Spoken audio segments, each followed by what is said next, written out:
Hello, hello, hello, and welcome back to first things first. Before we head straight into the Archon quest, Act 2, I did a little exploring to open the map here, and a few teleport points here and there, also at the bosses. I just wanted to complain about one thing. It was such a pain to get on top of this mountain here. I eventually just gave up and just started climbing. Took me a while, and I finally got up, got a teleport point up there. And I got dragged into a quest while I was going around this place. And I was so upset because the one thing that I noticed about Natlan so far is they keep dragging you into quests. I don't like that.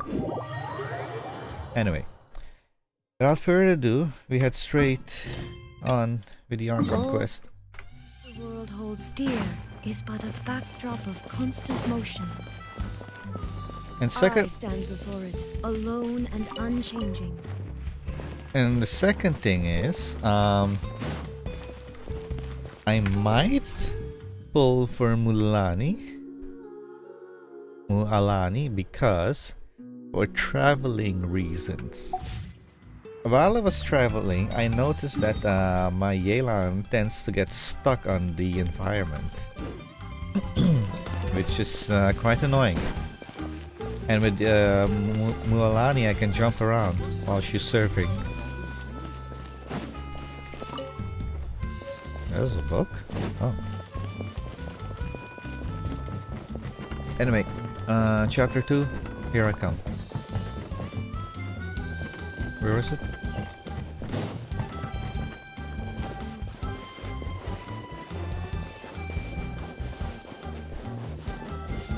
Wait, what is my mic picking up randomly?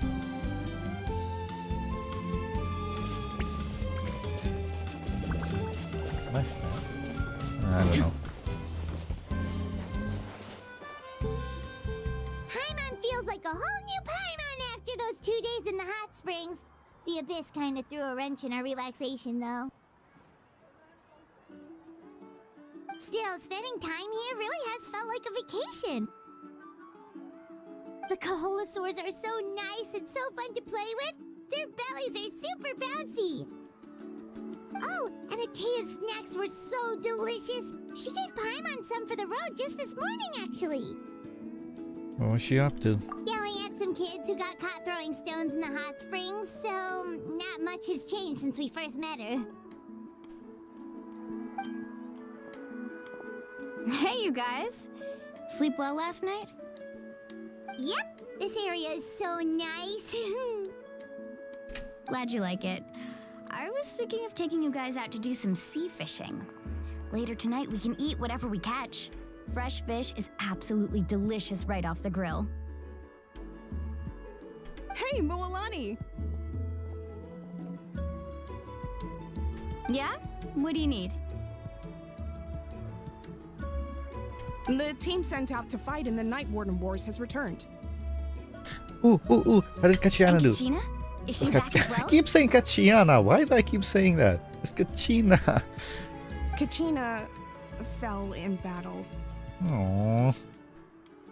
But don't worry, the team was victorious, so the Rite of Resurrection will be held in the stadium soon. That's a relief. The Abyss is cunning, and it was her first time. Mistakes are bound to happen. I'm guessing something's going to go wrong with the resurrection and we have to go inside together or something. Exactly. She deserves to hold her head up high. All right, thanks for letting me know. We'll head out in a bit. Wait, did I forget to do what I had to do? Jeez, she sounded a little anxious there. Had me thinking it was bad news for a moment. Let me see, did I forget to do what I had to do? I forgot to do what I had to do. Oh man. Oh well. Come on. Okay. cunning just now, but it seems like the Abyss just wants to destroy everything. Like, think about all those monsters that attacked your tribe. If there really was some sort of cunning plan, wouldn't it make more sense to send them to attack Kachina and her small team? Not that Paimon wants them to be in any more danger, it's just... Relax, I get it. The Abyss is difficult to understand, that's for sure. At a glance, it certainly seems like the only goal is total destruction. The Abyss isn't a living entity after all, so what capacity for logic or planning could it possibly possess? Oi.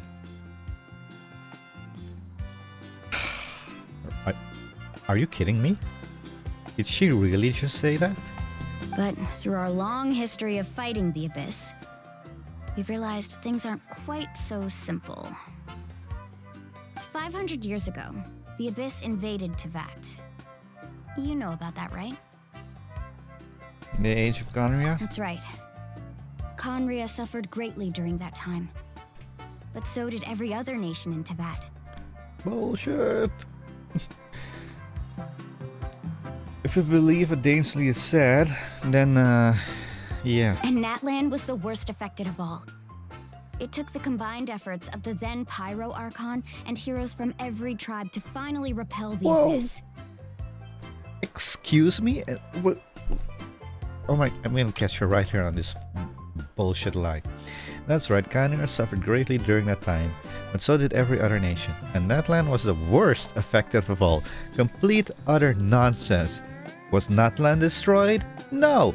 Conria was destroyed. What is this for nonsense written here? Unbelievable. Even so, the effects of the invasion lingered for hundreds of years, only able to be reversed little by little. Our tribe's waters were contaminated. The Children of Echo's territory was overrun by dangerous sludge surging from underground. Unrelenting black winds tore across the lands of the Flower Feather clan. It was like each disaster was designed for a specific tribe. So the Abyss understood the foundation of each tribe? Exactly. We once thought that the Abyss's desire for destruction was a sort of primal instinct, but its methods are, in truth, marked by intelligence. We now believe the Abyss has invaded the Night Kingdom, and has the capacity to read the memories of this land at any given moment. And that's how it became so dangerous and cunning. Almost like it knows you inside and out. Yes, and that's why we've been unable to fully eradicate it, even after all this time. Luckily, the problems left behind by the Abyss have been successfully addressed by the various Pyro Archons we've had over the years. Now every tribe is prospering and things are looking up. I mean, just look at what we managed to do a few days ago. We totally fought them off.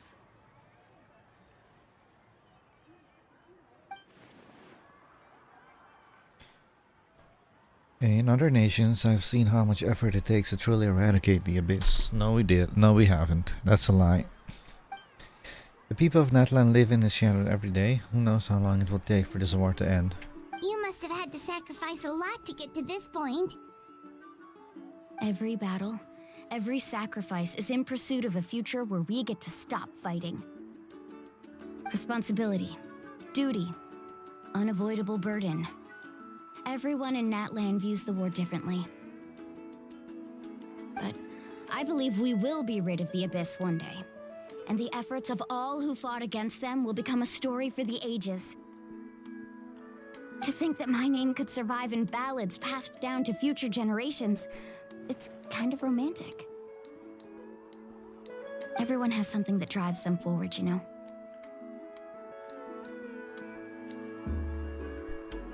We have to. Not only for ourselves, but for our future. Anyway, let's head to the stadium. Our fishing trip can wait until Kachina's back with us. The sea's not going anywhere. Chapter 5, Act 2, Black Stone Under a White Stone.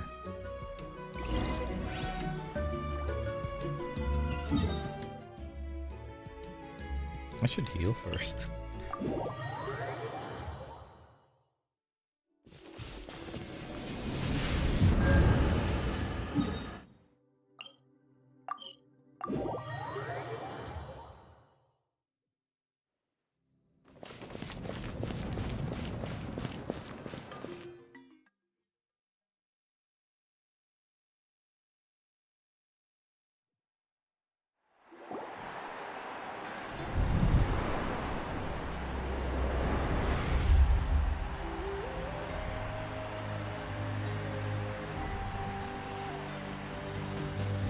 Whoa, this place is packed already.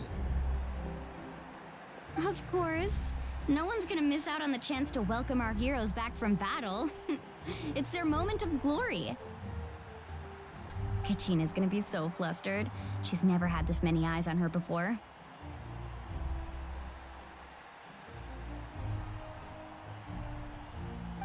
Yeah, she doesn't seem like the kind of person who likes being the center of attention.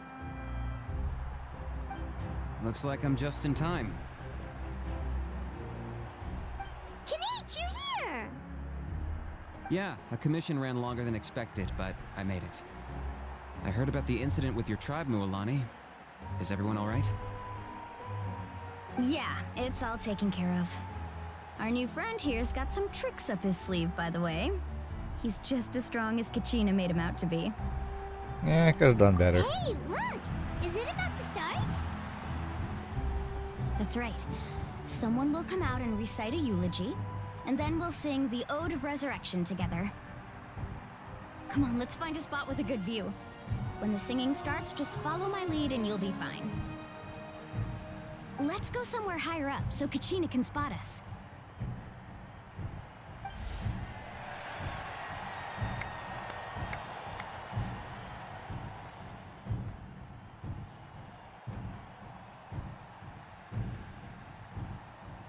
Warriors of Natlan, heed the call of life. We are the inheritors of memory and legend.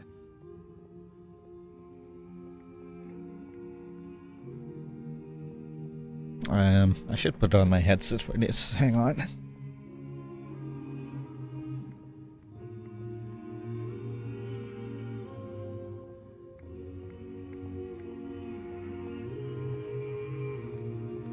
Okay, because if they're going to sing, I want to hear the full glory of it in my ears.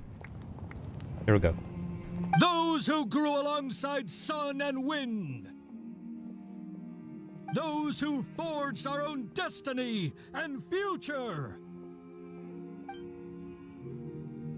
That is Natlan's fire, the lifeblood of our nation.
I could not find Kachina within the Night Kingdom, or locate her ancient name.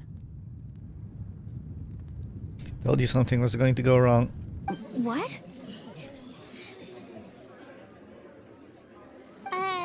What does that even mean? It literally means what she just said, Paimon. Usually once the ode is complete, the Pyro Archon and resurrected person will emerge from the flames. But something went wrong. What's going on? She just told you. This has never happened before. Well, I think it's pretty obvious. Clearly, the team sent to fight the Abyss didn't win after all. Think about it. The Ode rekindles all victors. We've witnessed it countless times. Since the Archon couldn't find Kachina in the Night Kingdom, that must mean there's more to this victory than meets the eye.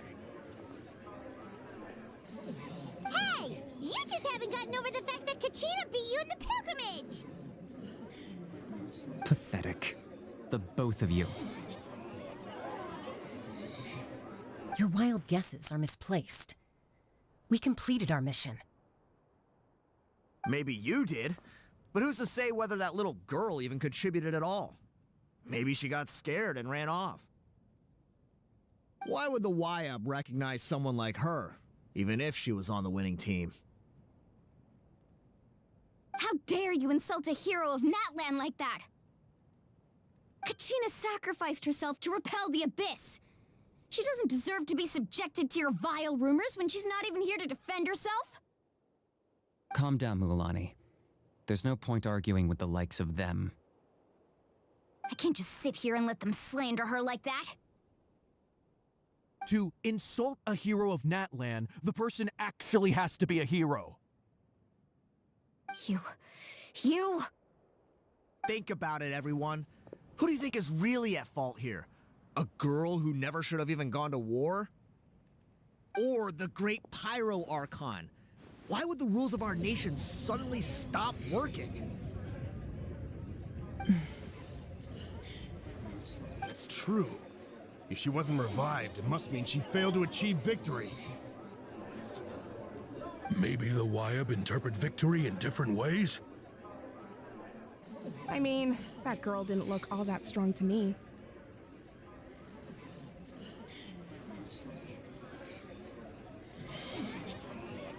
I'm gonna say this in the nicest way possible that I can right now, Ikate. Take your eyes out, right out of your skull, because apparently you don't have eyes to see what happened during that fight that made Kachina victorious.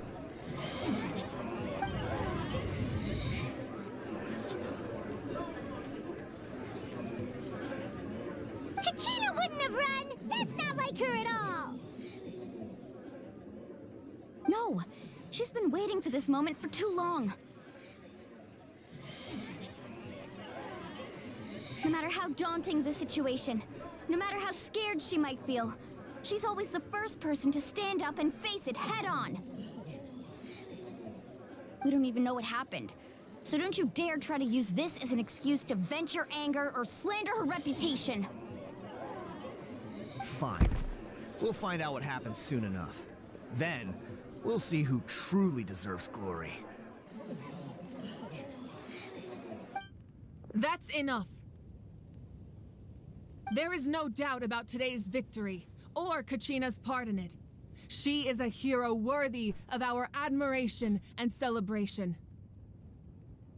However, the failure of today's ceremony is undeniable. Kachina has not been rekindled, and I offer you all my deepest apologies as I continue to investigate this matter. To prevent further casualties, I have decided to suspend the pilgrimage until this matter is resolved. What? No one is all-knowing. No one is infallible, not even myself. But doubt is a means by which we seek the truth, not a weapon we wield against others. I didn't mean it that way, Archon. I just... You 100% did. If there are things you wish to clarify, then ask me directly. Doubt my answer if you wish, but now's your chance. You have concerns? State them. No, of course not. Even though I have said nothing to change your mind, then it would seem the truth never mattered to you at all. That guy doesn't even have the courage to answer the Pyro Archon's question. So much for all that glory talk earlier. I have a question, Archon. My friend Kachina. Do you have any idea where she is? It's extremely important to me. I know you said you were investigating the situation, but I'm sorry, that's not enough. I've already shared everything I know. If you want to learn the truth and rescue your friend sooner, you should join the investigation. So, what do you say? Of course I'll join. In that case, come see me in the speaker's chamber. We should join them. Oh, and if it's not too much trouble, could you drop by as well, Traveler? I'd like to have a chat. Rest assured, everyone, I'll keep the tribal chiefs informed on the progress of the investigation. Once again, I apologize for the outcome of this ceremony. If there are no further questions, let's part for now. I have a question, but I think it's quite inappropriate to ask. So I'll keep it to myself. Did she just ask us to come along? I believe she did. Let's go. I'd like to know what's going on myself.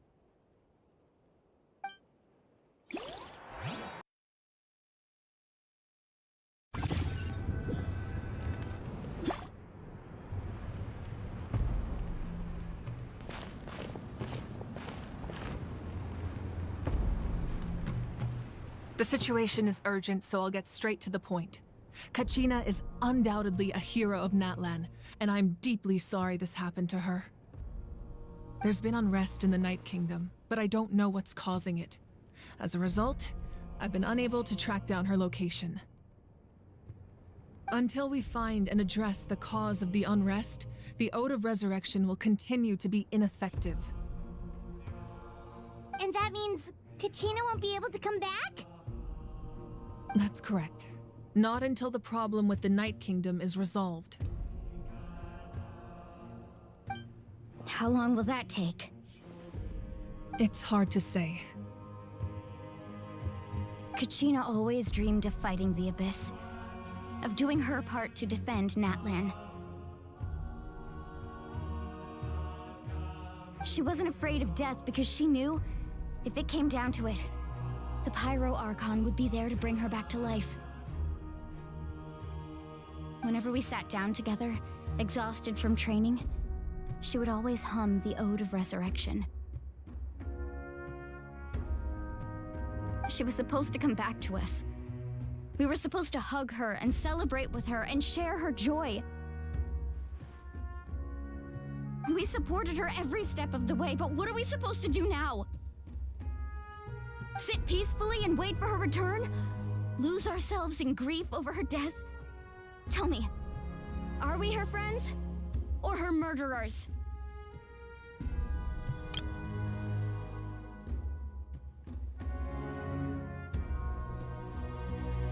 Well, Mulalani is emotional. But, how do you say this in English? She's just venting right now because what she's saying makes no sense. That's not fair, Mualani. It's all right. I understand your rage and your grief. Kachina's life means a great deal to me, Mualani. Believe me, I want to bring her back as soon as possible. I would give you that peace of mind if I could. But please, hear what I have to say so I can at least give you a broader picture of the issue we are now facing. Considering the recent attack on your tribe, I believe the Abyss has found a new means of undermining the rules of our nation. You mean... The Sacred Flame. The foundation of our resistance against the Abyss. If we continue to hold the pilgrimage and send teams to fight the Abyss, there will likely be more casualties. But if we stop altogether, the Sacred Flame will only grow weaker. The Abyss will scale up their attacks, and the tragedy we saw with the people of the Springs will only be the first of many. If we compare the two choices, the former seems to be the lesser of two evils. Sorry, I know that may sound harsh, but I bear the name Malipo. Weighing the costs is my duty.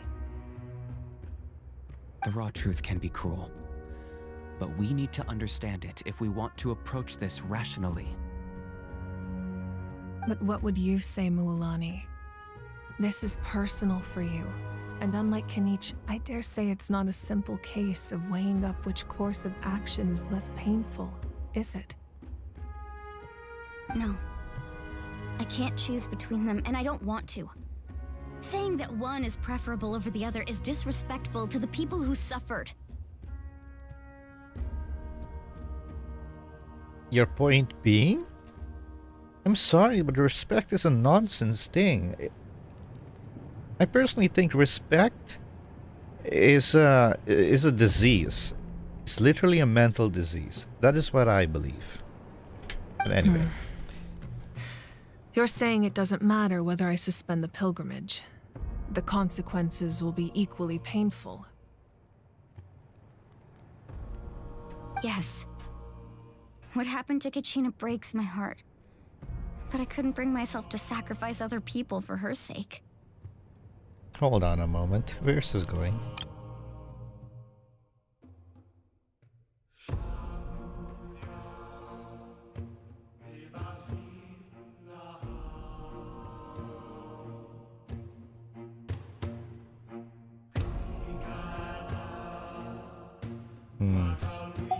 And that is the crux of the problem. It's not simply a matter of choosing the lesser of two evils. Either way, there will be people who suffer, and the end result will be the same. Belief in the pilgrimage will waver.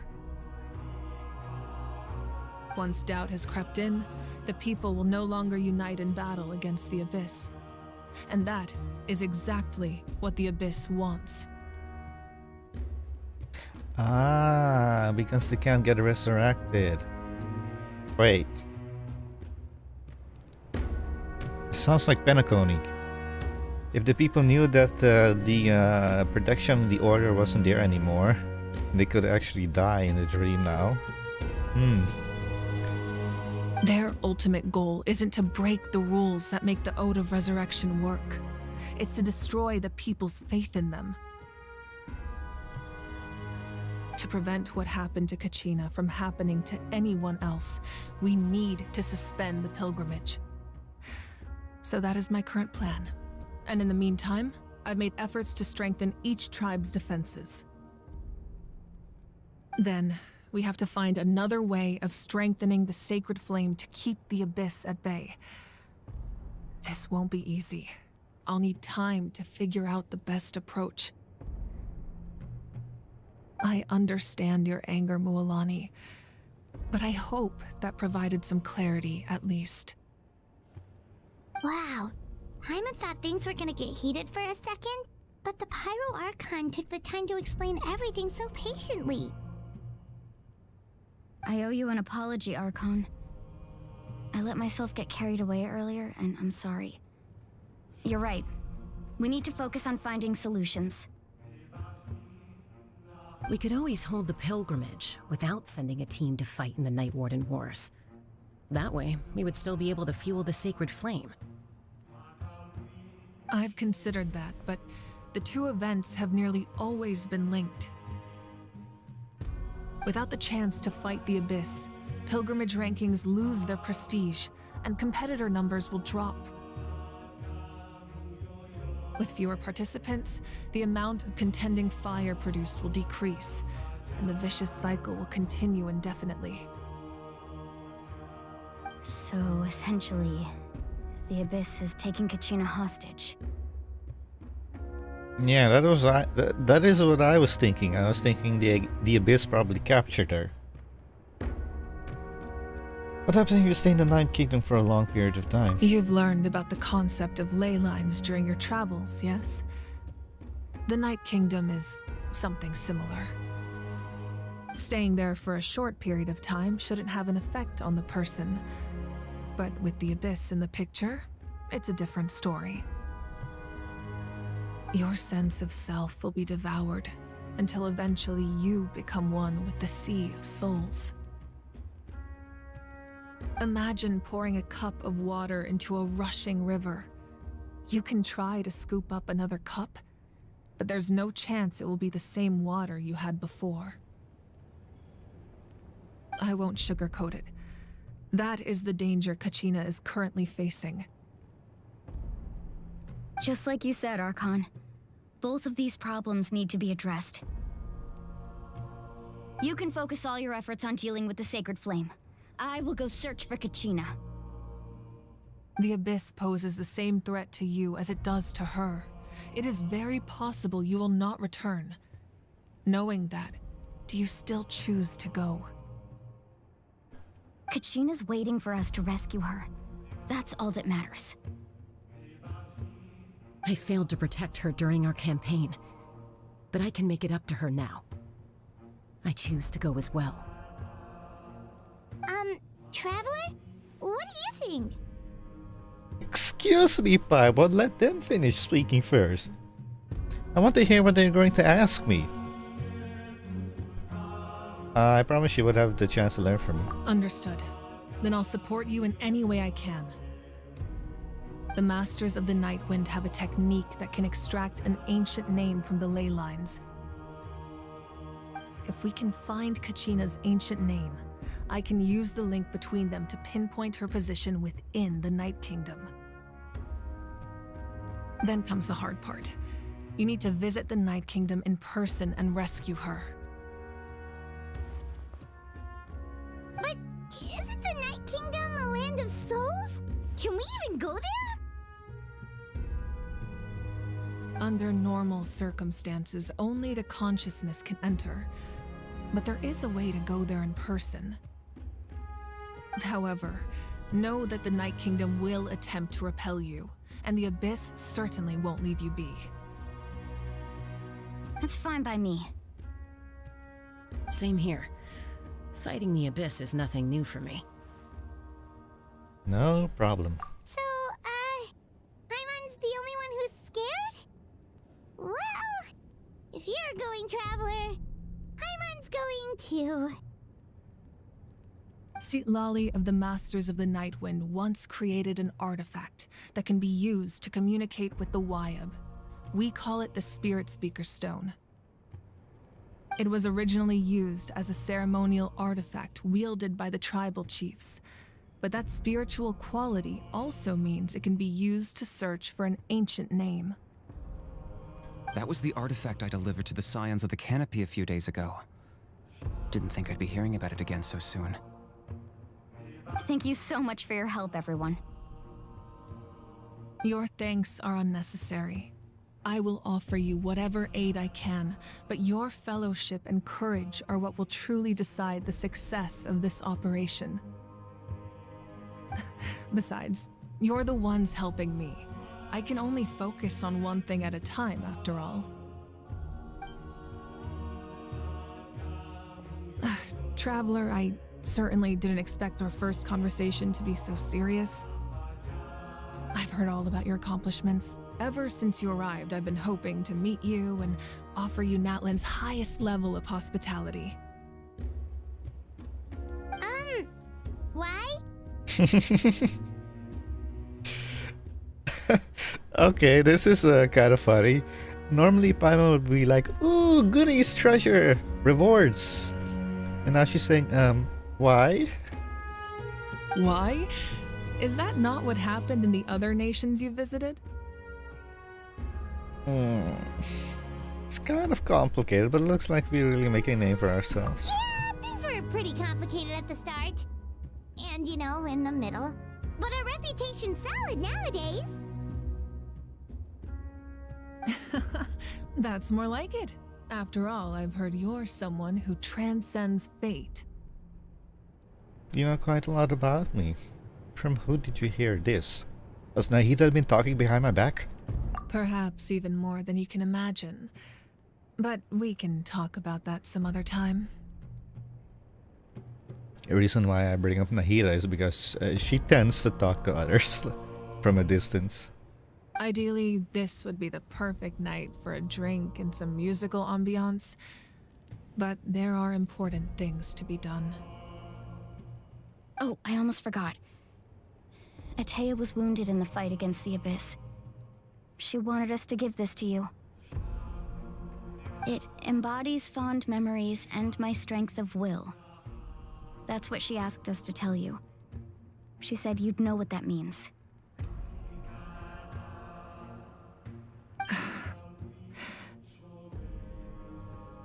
I didn't think this day would come so soon. The flames of her life force. I can feel them flowing within the talisman. If things were different, the two of us could have enjoyed the hot springs together while she gave this to me in person. We're supposed to be hot spring buddies after all. But don't worry. This talisman means a great deal to me. I'll take good care of it, and once this is all over, I'll pay Atea a visit.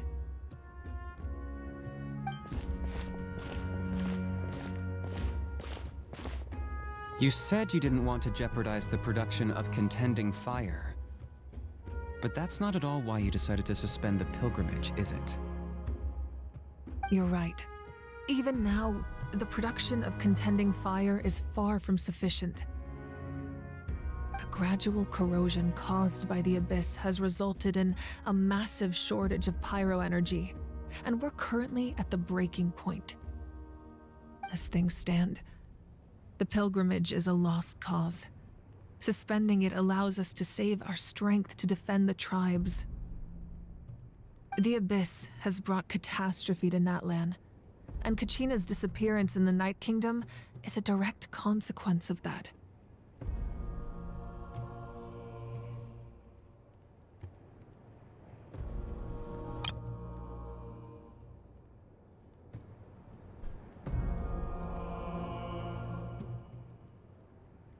We can't let the general public know that.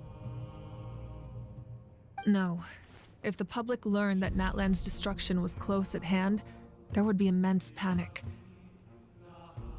But if I said nothing at all, they would have continued to question the integrity of Natlan's heroes. Another simple choice. The latter was clearly the better solution. But you chose otherwise. I have never subscribed to the belief that the right choice is the one with the fewest sacrifices. Let's go. There's still a way for the sacred flame to last a little longer. You mean? Yes. Come with me.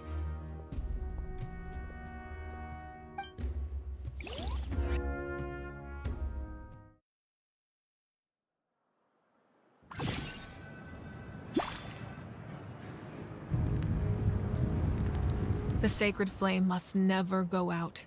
Not only does it strike fear in the Abyss, but it's also the pillar of Natlan's stability. So until our heroes are ready, I will sacrifice my power to keep it burning. But that can only last so long. I think we should focus on the remaining ancient name-bearers.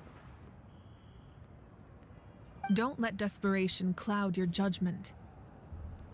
Oh, look, a token in the background here. One of those golden tokens. Those chosen by the Wyeb have already embarked on their destined path. It is for them to decide how that journey ends, not us. All we can do is support them. Even so, for you to make this sacrifice, it's not right. If not me, then who? No other is capable of sustaining the sacred flame. I possess great strength, but I'm not above my people. This is part of my duty.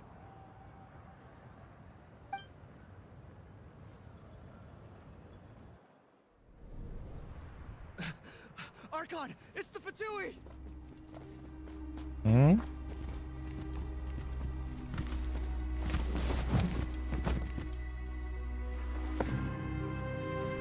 The Archon of Natlan. A force to be reckoned with. The secret of the ley lines is no secret to me. Long have they been destined for ruin. And since the oath made 5 centuries ago remains unfulfilled, what use is the Gnosis in your hands? I don't know what you mean. But it sounds like this is about more than the Tsaritsa. In times of crisis, someone must pick up the mantle of salvation. Your plan has reached an impasse, and now it falls to me to create new rules for Natlan. But before the dawn of a new age, the old must be destroyed.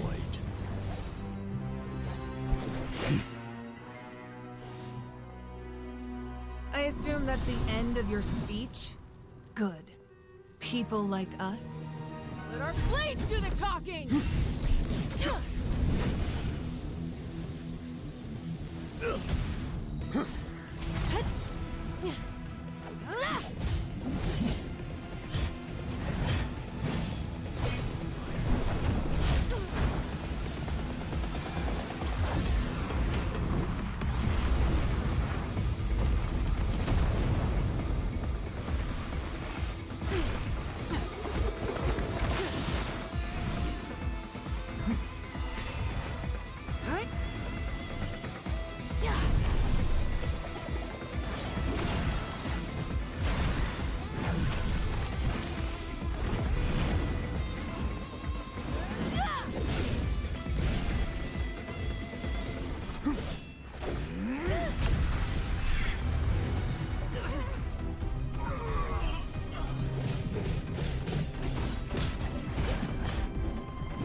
Masters of the Night Wind.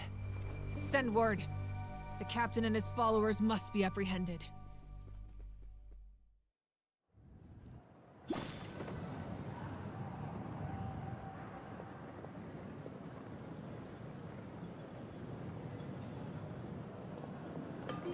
Are you alright, Archon?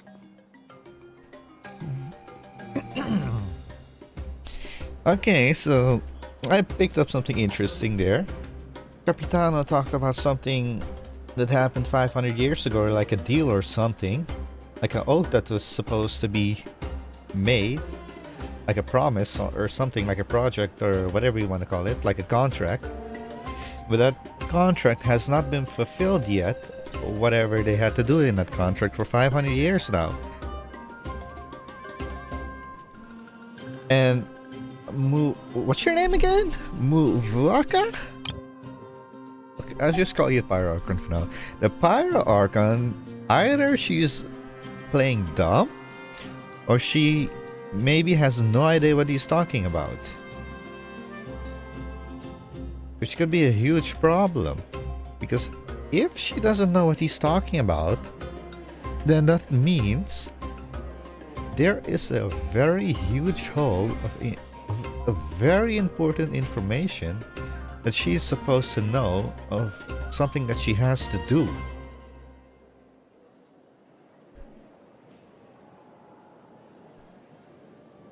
And Capitano might be here to like, okay, you're not doing what you're supposed to be doing. Hand over the vision now. I'll do it. Because as it is stated in not chapter 1, act 1 of chapter 5, the anyone can become the Pyro Archon.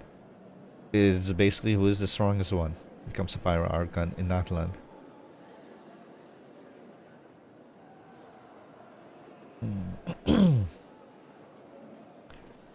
But I find it weird that he appeared right now. That part I do find a bit weird. But from this battle, what I could tell is that well, let's play the scene a little bit more. Maybe she'll say it herself. He was a formidable opponent. Exactly what I would expect from the first of the Fatui Harbingers. I never imagined someone could match you in combat.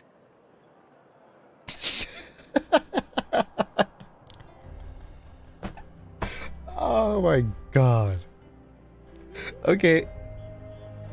So this is the mindset of people that never leave Natlan. Okay. If the Tsaritsa sent him here, why would he bring up what happened 5 centuries ago? Yeah. And how much does he know about Natlan? The Harbingers are all driven by their own personal goals. The only purpose that unites them is collecting the Gnosis. But I'm sure the captain has his own reasons for being here as well. Whatever his motive, we should shift our focus to the Fatui. If they attack again and we're not prepared, we're done for. No, we're running out of time. The wound I inflicted should hold him back and weaken him for the time being. Besides, I'm sure you noticed, the power that came to his rescue just now came from the Masters of the Nightwind. In other words, there are traitors among us.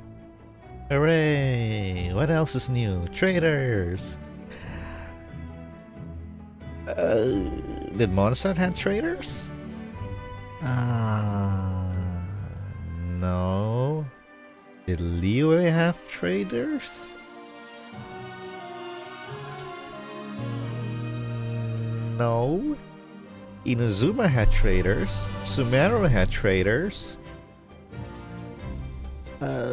Fontaine. Did Fontaine have traitors?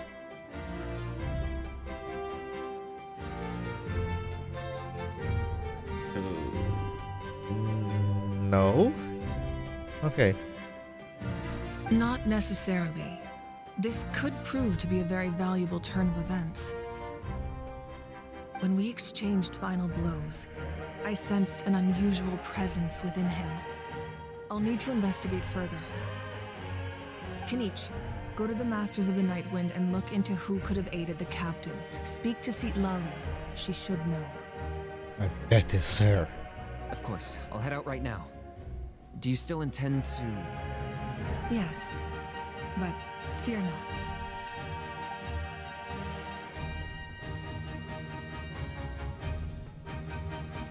Natlan's strength has never rested solely in its Archon.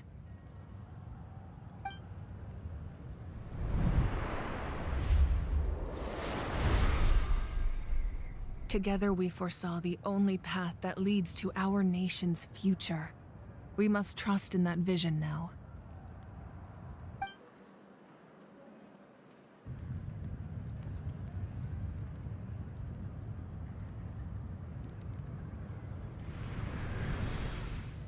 Is everything okay, Archon?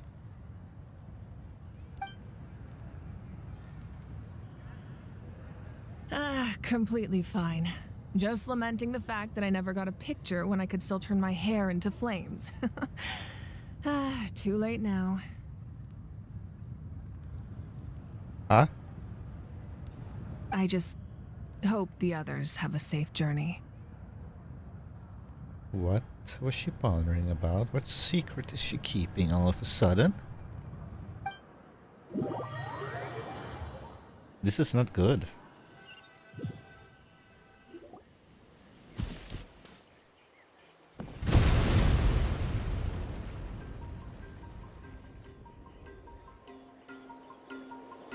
What's happening at the stadium? Did something explode? No clue, Paimon. Well, actually, I do know, but did you see that pyroclast over there, Paimon? Go get it real quick. It feels like the Archon unleashed her power. She must be fighting a formidable opponent. Should we go back and check what's going on? Kachina doesn't have much time. Have faith in the Archon. She wouldn't lose in a one-on-one confrontation. There it is. The Natlan's perspective of someone who never left Natlan, thinking the Pyro Archon is all-powerful. It's the strongest of all. What a joke. I wonder when they will leave their bubble. Once we find Kachina's ancient name, we'll head right back. Okay, let's just keep climbing. Paimon really hopes nothing goes wrong. Oh, you know something that I haven't tried yet? I haven't tried harvesting any wood in Natlan.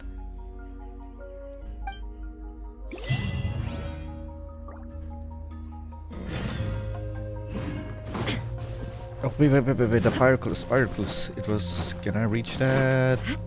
Yes.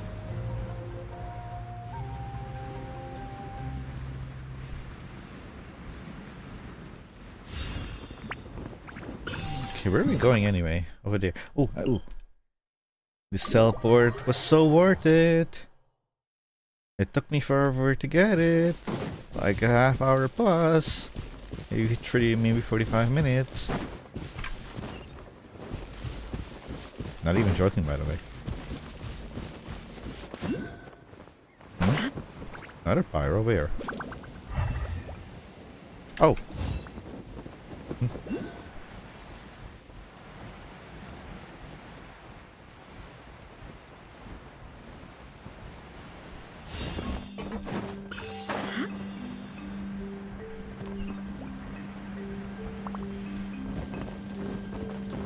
That's Wyna, the tribal chief.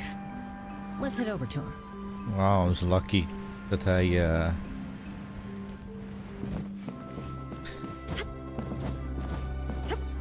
just pulled out my wings in time, or else A would be dead. Chaska. Nice to see you again, Wyna. Wyna. You whine a lot. Don't you, Wyna? I'm afraid we don't have time for pleasantries, so I'll get right to it. We're here for the Spirit Speaker Stone. Whoa, hold on a second. At least tell me why you need it first. My friend Kachina is trapped within the Night Kingdom. We need the stone to find her ancient name and rescue her. Rescue her? From the Night Kingdom? That's right. I'm sorry, but someone needs to tell you what you don't want to hear. Going there. A mature warrior would never make such a foolish decision. We have permission from the Pyro Archon handed over right now. The nature of battle is unpredictable. You never know how it's going to end. Losing a friend is tragic, but when that happens, the best thing you can do is focus on how to prevent further casualties. I appreciate what you're trying to say, Chief Wyna. But if the price of maturity is abandoning a friend in need, I'll choose foolishness any day. If Kachina's still holding on, then so will I. I thought you might say that. Is something wrong, Wyna? This doesn't seem like you. Is that a teleporter? There, the red thing in the background. Looks like a teleporter, but could just be just some red stone that's glowing there. Life isn't complete without taking risks. That's always been your mantra. It's nothing. The Night Kingdom is a dangerous place. Can't blame me for checking if you were up to the task. If you're that determined, far be it from me to stop you. Here's the stone. Keep it safe, okay? It's not like we have a spare.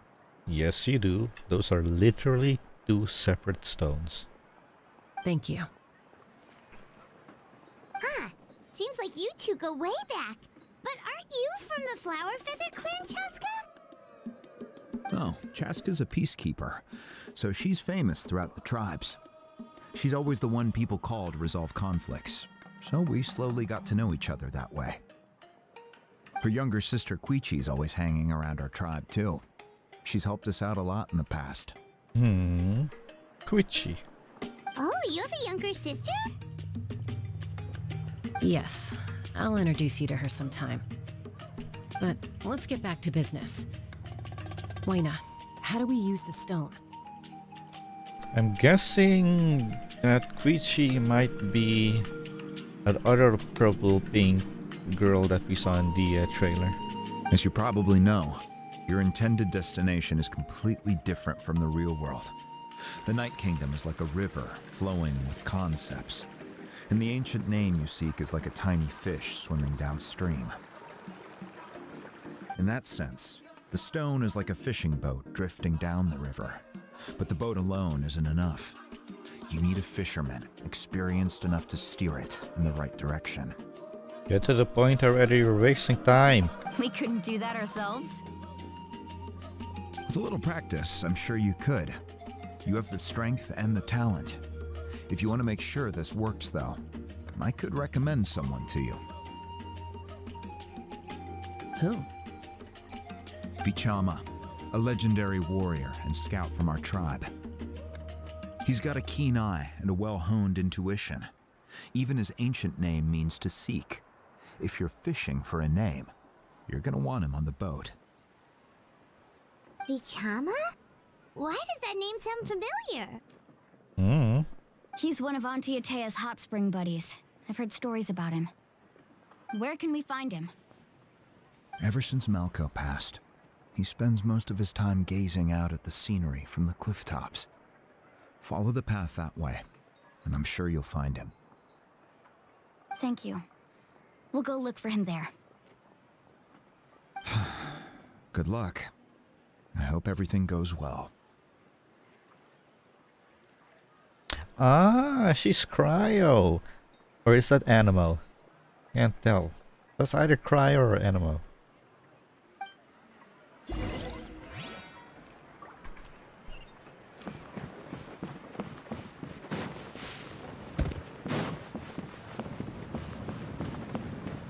Where are we going? Oh. Someone admiring the scenery from the cliff tops. Ah, that must be him!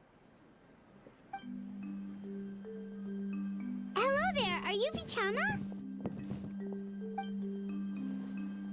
That's me. Did you need something?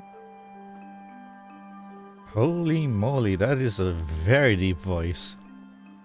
That does not fit your does not fit your character at all. You tell him about Kachina and something, Spirit Bearer, I think. What? You're saying you can bring someone back from the Night Kingdom? How is that even possible?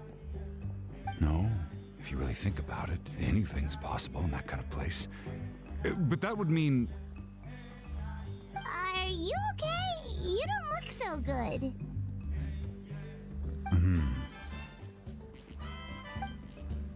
Everything's fine. I'll help you, but I do have a small request. After I help you find Kachina's ancient name, I want to use the stone to look for my friends as well. Your friend? Oh, why not mention someone named Malco? Is that who you're talking about? Yes, but I'd rather not get into it if it's all the same to you. That's not a problem. We agree to your request. Yeah. Since you're helping us find Kachina's ancient name, it's only right that we return the favor. Then we're agreed. Can I have a look at the stone?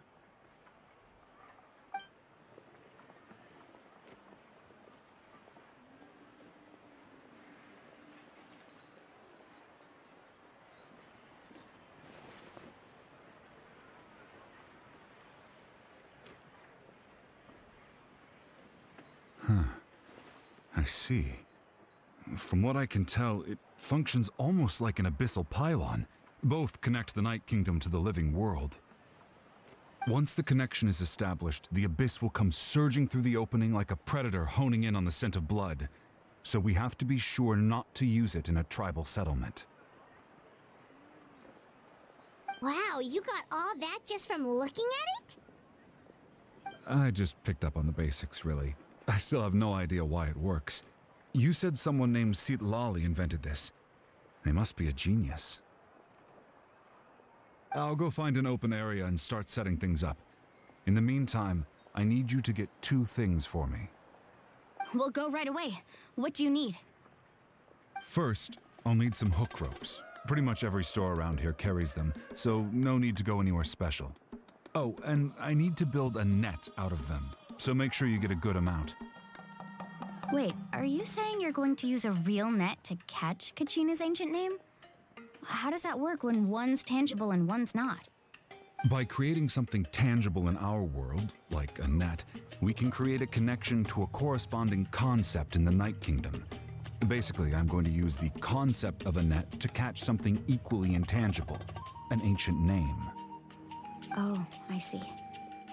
What about the second thing you needed? Right. I need 2 chunks of obsidian. Once we bring the ancient names into our world, we'll need a place to store them.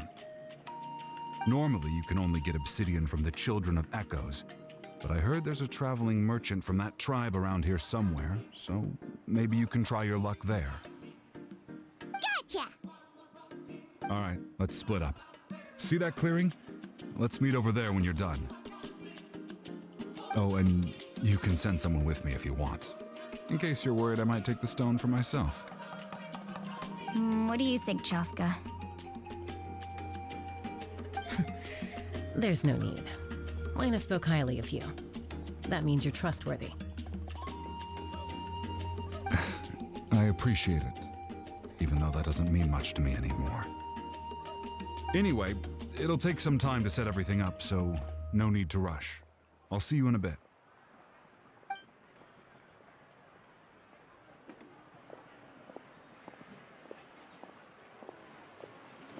What an odd guy. He seemed so defeated, but also really invested in the stone at the same time. I don't have any more insight than you, Paimon. Let's just focus on the preparations for now. Hang on, Kachina.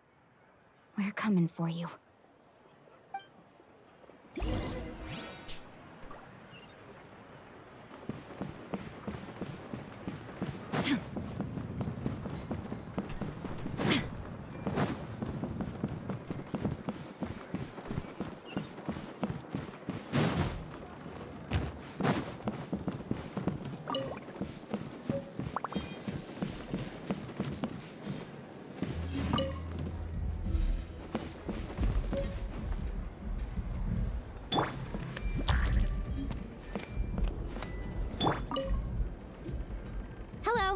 Do you have any hook ropes for sale?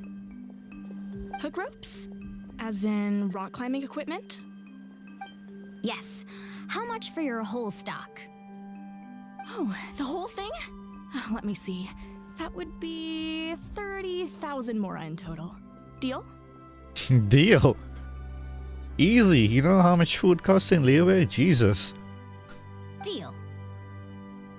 Wait. Really? What, you want me to drive down the price? We just need these as fast as possible. Thanks. Oh, no problem at all. I'll even pass along some information on the house. These ropes are usually used by rock climbing enthusiasts. If you want to learn, Roka's the person you want to ask. All right. That's everything. Here you go. Now we need the obsidian.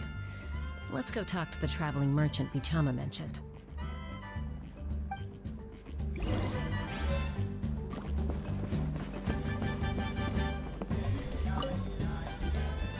Excuse me, do you sell obsidian?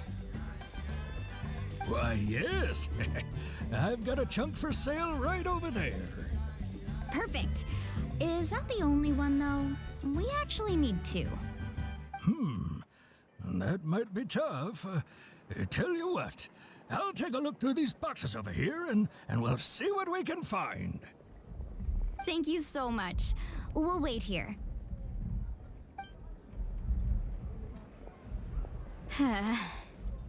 Relax.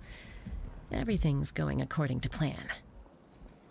And then he says, sorry, I only have one obsidian. I know, it's just... I could tell Vichama feels the same way about his friend that I do about Kachina. I hope this chunk of obsidian isn't the only one. Kachina always carries all sorts of shiny stones with her. If I was the one trapped in the Night Kingdom, she'd have a whole pile of obsidian ready in a heartbeat. Well, would you look at that? I did bring an extra. Here you go, young lady. How does it look? Perfect! Thank you. How much do I owe you? If you hadn't shown up, these stones would have just sat here collecting dust. I'll take 3,000 mora for both. Here you go. By the way, I heard you mention Vichama just now. You running an errand for him then? Is everything so cheap in Natlan or so? Or something? If this was Leeway, the food would be twice the price for average food. And the stone would be several 100,000. How's he doing? Malco's been gone for 5 years now. It's about time he started to move forward. Do you know what happened between them? I heard about it in passing while I was out drinking one night, but I don't know all the details. Vichama and Malco grew up together, and even made a name for themselves together.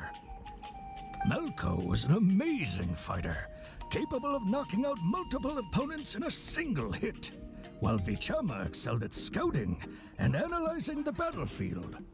The two made an excellent team, and managed to beat back the Abyss several times. 5 years ago, they both emerged triumphant in the pilgrimage, and were placed on the same team to fight the Abyss. But on the eve of battle, the Abyss launched an attack on their tribe, and Vichama suffered an injury to his leg while attempting to rescue someone. Then what happened? The team agreed that he couldn't fight the Abyss in his condition. Vichama didn't argue. He knew going to the front lines with an injured leg would make him a burden in battle. So they raised the issue with the Pyro Archon, and she agreed to let him stay behind. It's just... Malco and the others ended up facing hordes of abyssal monsters in numbers that far exceeded anyone's expectations. The team made an error in judgment, and they fell to the onslaught. Vichama went into a deep depression after that. He blames himself for everything. Oh, that's right. If they fail their mission inside the Night Kingdom, they don't get resurrected. And because they all fell, none of them was resurrected. Oh, you're not wrong. But it's possible he chooses to blame himself. Not because he did something wrong, but because he wasn't able to do anything at all. I've tried convincing him to move forward, to stop dwelling on the past. But the shadow of Malco's death hangs over him still. The Abyss has caused so much suffering, and some wounds never heal. I wish there was something he could do to make himself feel better, but... anyway, that's the gist of it. Maybe you could help him talk things through sometime. I would really appreciate it.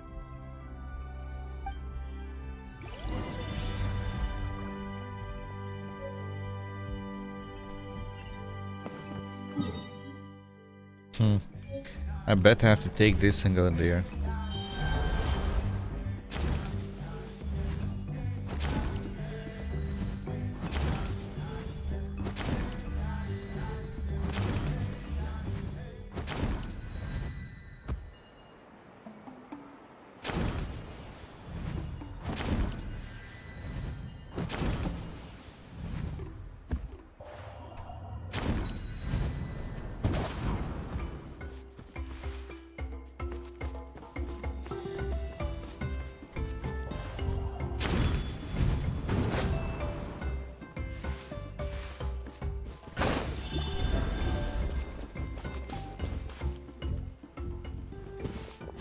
Did you get everything? Yep, it's all here. When do we start? I've made all the necessary adjustments, so we're good to go. As agreed, I'll help you find Kachina's ancient name, and then you return the favor. Go ahead.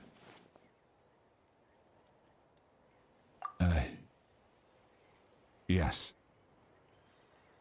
After Malco fell, I scoured the battlefield to see what happened. It turned out he wasn't bested by some impossibly powerful foe. He was dragged to his grave by the sheer number of enemies.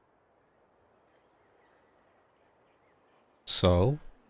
If I had been there, I would have been able to sense the danger. I could have warned them not to advance. I've always blamed myself for what happened. But when you told me about Kachina, I realized there's a chance Malco might also be alive, fighting for survival in the Night Kingdom. But that happened several years ago, right? The Pyro Archon said all life within the Night Kingdom eventually becomes one with the Sea of Souls. There might not be much hope, but I still have to try.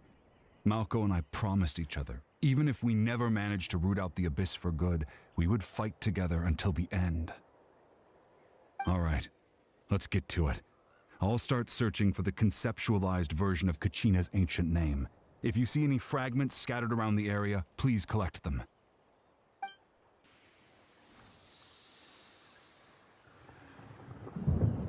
Make sure you prepare yourselves for battle. As I said, the stone will link the mortal realm to the Night Kingdom. The Abyss will likely emerge in response.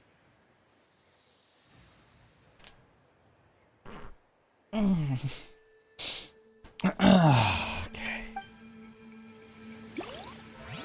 Look at that golden thing. It must be one of those fragments Vichama mentioned. Let's get closer.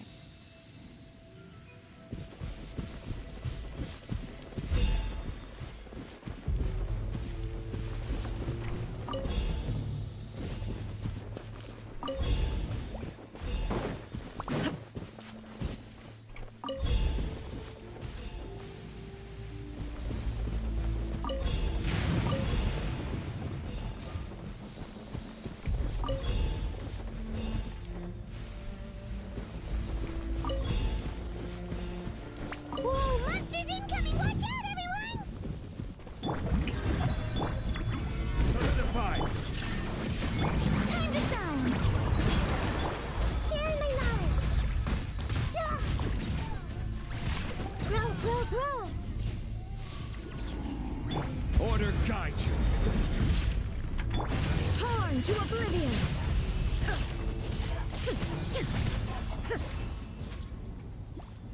How much longer, Vichama? Not long. We're getting close.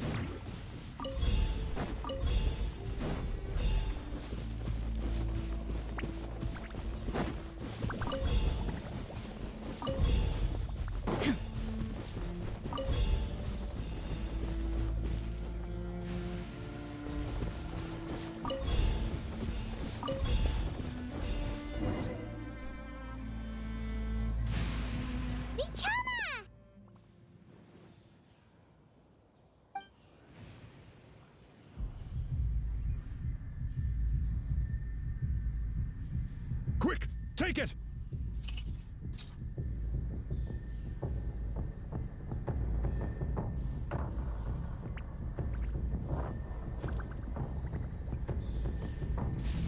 I found Kachina's ancient name. Hang in there, Malco. Just a little longer. Something's not right. The power of the Abyss is getting stronger.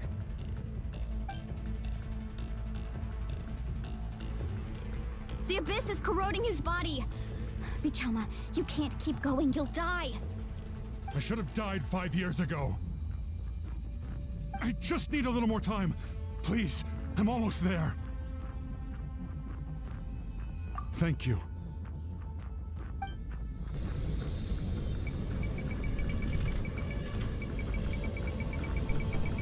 Whoa, watch out! The power of the Abyss is strong.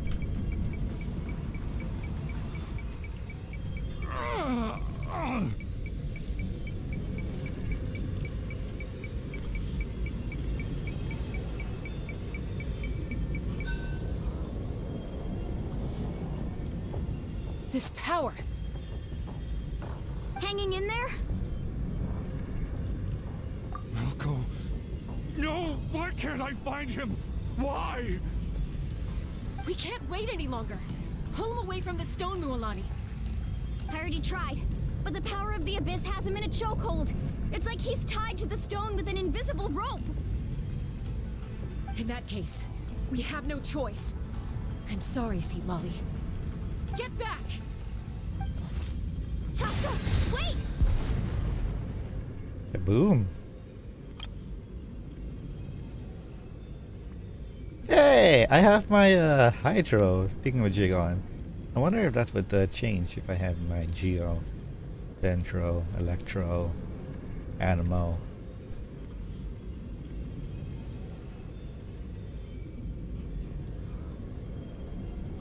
Nice bow though.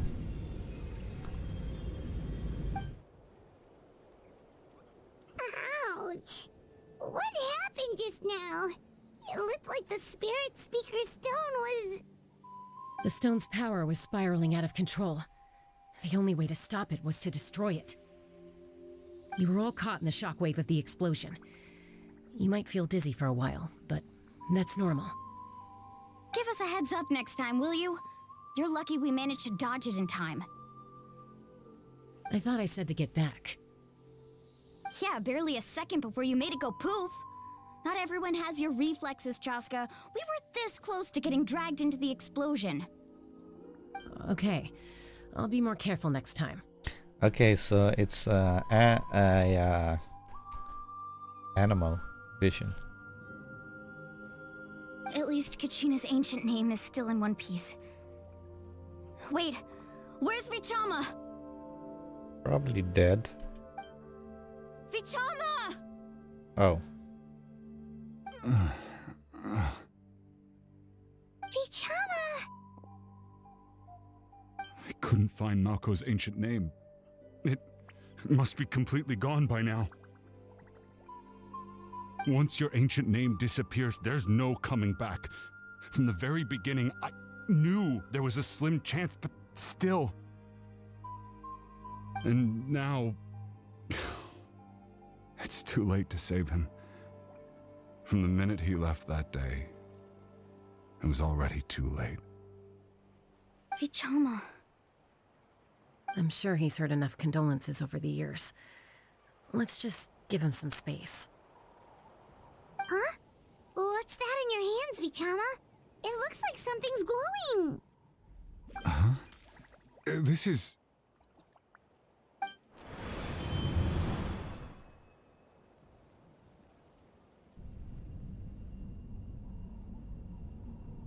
Hey, Malco. Got any strength left? Memories. Not enough to swing a sword, but to say a few last words? Sure.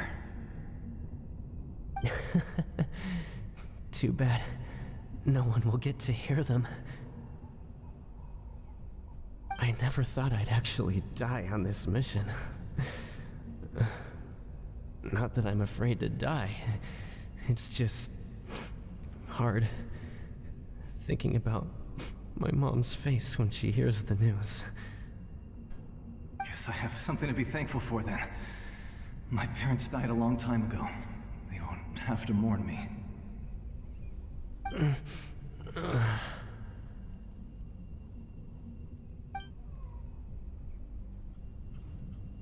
Pisak! Always had to beat me at everything, didn't you? Right to the end, you were never one for goodbyes. Oh, he already passed. Maybe you're right. Maybe no one will get to hear our last words. But just in case... Vichama, I'm so glad you didn't come with us. Don't be sad. Just keep on living. For the both of us.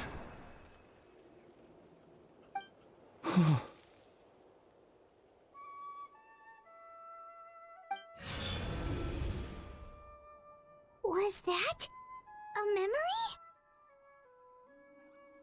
Seems like we were able to salvage something after all. Feeling any better, Vijama? Of course. Seeing him, hearing his voice again, it makes me unbelievably happy. But it also brings with it an even deeper pain. A deeper pain? Why? Malko was always the type to put on a brave face. But in that memory just now, his hands were shaking, and his smile was forced. Well, yeah, because it was his end. For all these years, I regretted not being able to fight alongside him to the end. And now I know, at the end of his life, he was thinking the same thing. Vichama! I'm fine. Actually, I heard Chief Wyna wasn't really on board with your plan to go to the Night Kingdom. Who? Who that? Oh, the first guy. Oh, yeah. When you asked for my help, I hesitated too. I knew helping you find your friend's ancient name meant leading you one step closer to danger. But I also understood why you had to try. Everyone has regrets in life, but not everyone gets the chance to make up for them. Once allowed to fester, guilt strips us of our most valuable qualities as warriors. In that sense, we might as well choose the braver path from the very beginning. If I could do it all over again, I would have followed Malko to the front lines no matter what. Even with an injured leg, there were still things I could have done. Yeah, you probably would get in their way. That way, even if the outcome stayed the same, I still would have fought alongside him to the end. There are critical junctures in life, and if you don't seize the chance to act, there's no going back. That is true. That's something I had to learn in hindsight. But you're still at the crossroads of your journey, so I hope you can walk away without regrets. Thank you, Vichama. I feel even more determined now. Kachina will come back to us. I'll make sure of it. I promised I would find her, and I intend to keep that promise. That's good to hear. Strange. My body, it's... Once abyssal corrosion enters the body, a portion will fuse itself to your internal organs. Even though the Traveler possesses powers of purification, the corrosion can never be fully eradicated. Thanks to him, though, you are only briefly exposed. Slowing your breathing and controlling your emotion should help you keep the symptoms in check.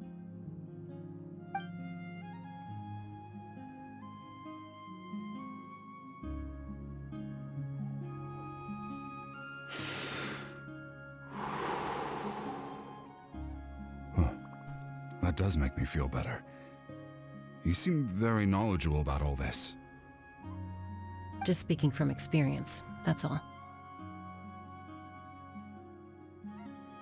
Anyway, we've recovered Kachina's ancient name, so we're off to a great start. Let's get Vichama back to his tribe and tell Wyna the good news. Oh, and apologize for destroying the Spirit Speaker Stone. We had no choice, though, so he'll probably understand. Right?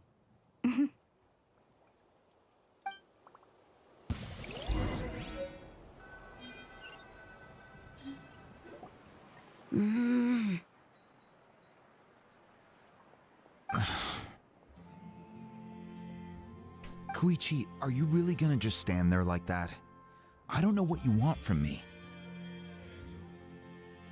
I think you know exactly what I'm trying to say, Uncle Wyna. I can hear it in your voice. Honestly, it's just one thing after another with you two. They're back. Koichi? What are you doing here?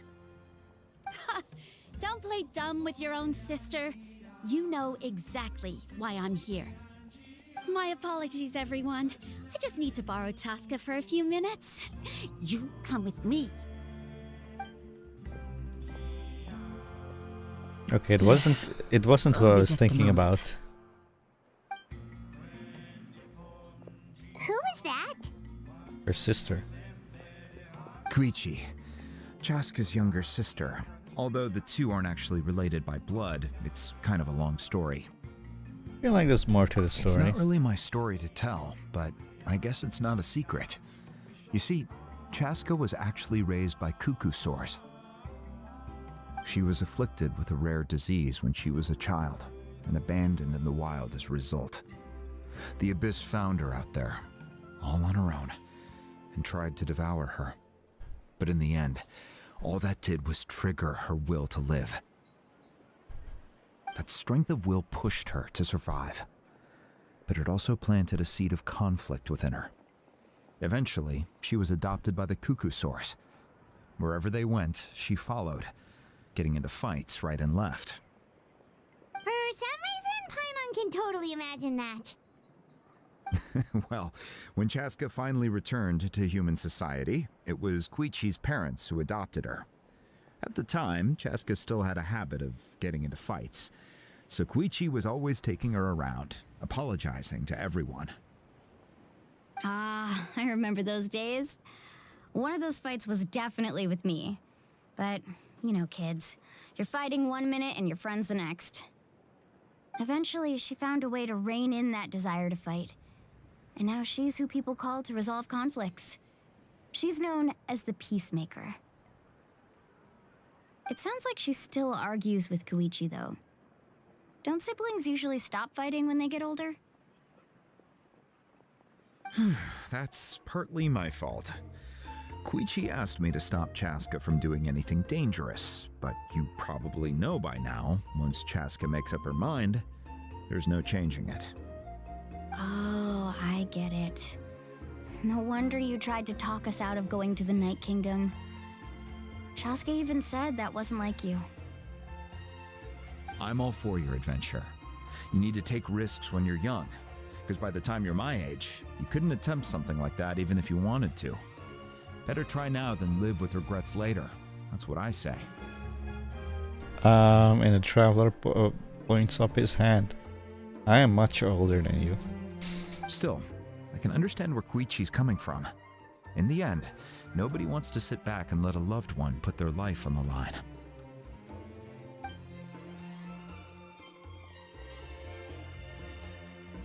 All right, it's just the two of us now. You have 1 minute to explain yourself. I don't have anything to say. You don't have to approve, but you should know I only do what's necessary. That attitude is exactly the problem. It's like you don't care. You try to sneak off to the Night Kingdom behind my back and then play it down as if it's just a trip abroad.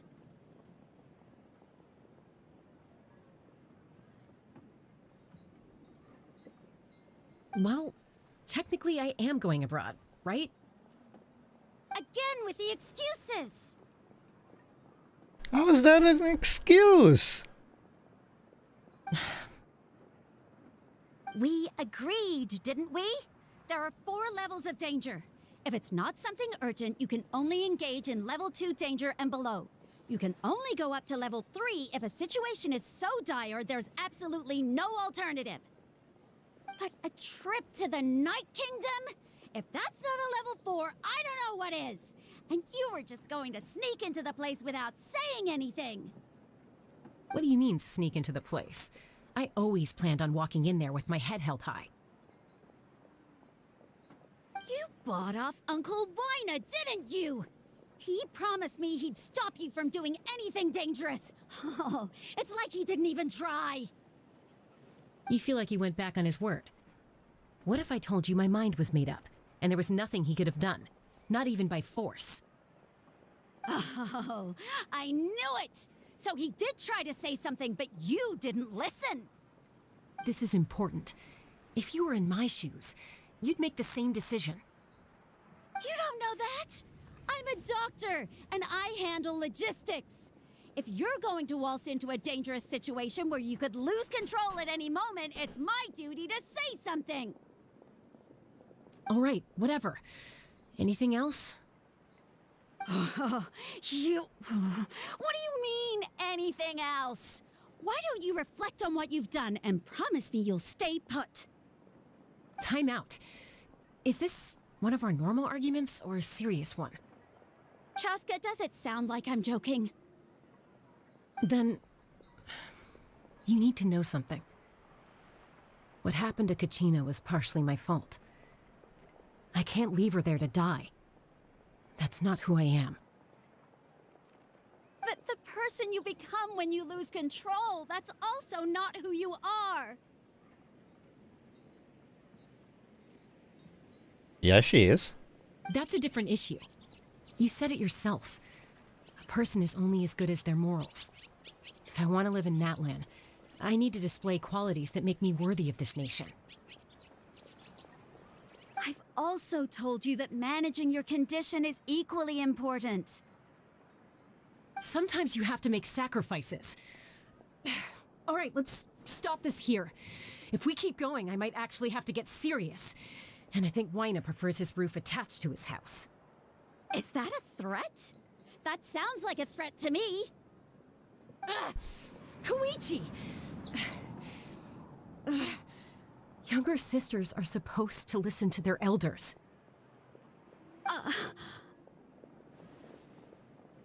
So, you're really going to go, no matter what I say? I'm supposed to be your sister. Then support me. I'll be back. All you have to do is wait. Chaska. So, that's it. Why'd you have to turn out to be so darn annoying?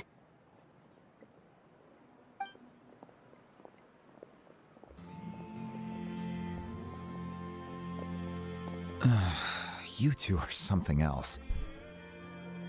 Something you wanted to say?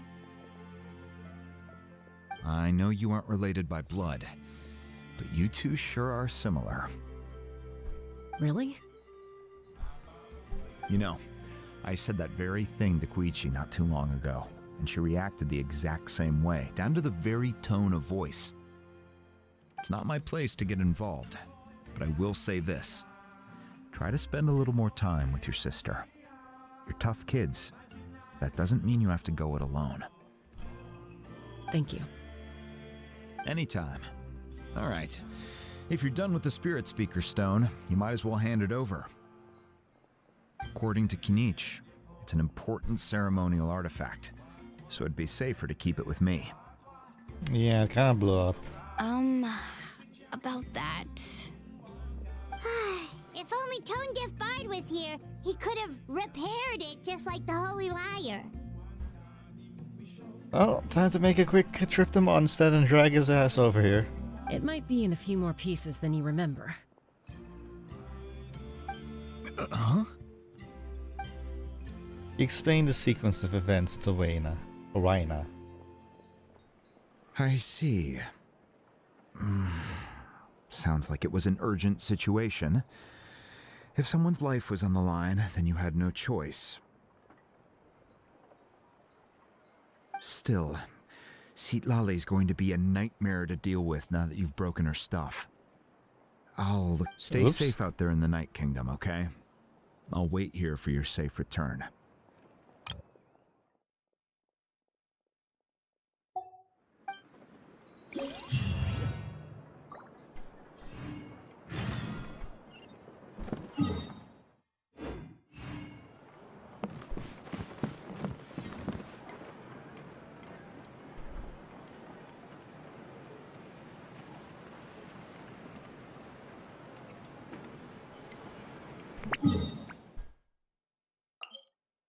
I don't have the teleporter? No! How do I get it? Okay, go here, go here, go da. I want the teleporter.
ancient name, too! What happened in the stadium? Well, it's fairly complicated. Let me give you the condensed version. The Fatui attacked. You learn of the Pyro Archon's battle against the captain, as well as her The sacrifice. Fatui again? We can't go anywhere without them causing trouble. But what if the Fatui finds out you've lost your power? Won't they try to take advantage of the situation? That's why it has to be our little secret. No one else can know, or we're asking for trouble.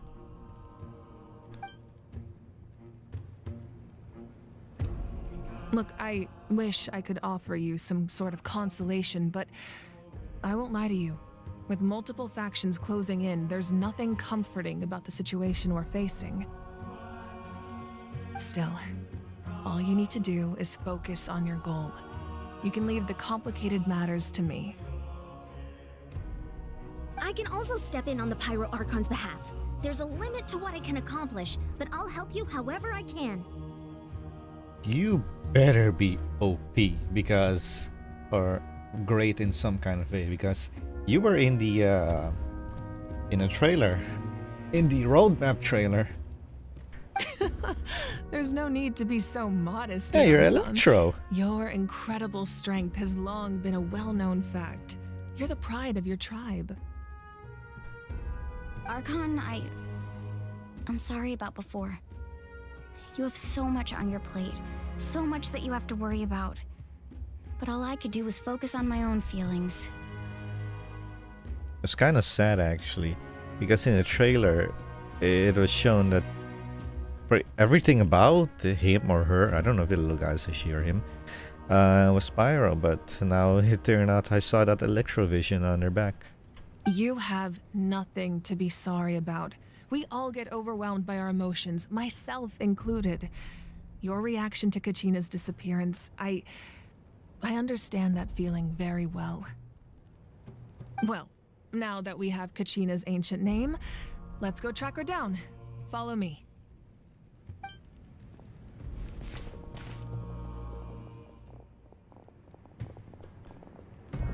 Who was listening?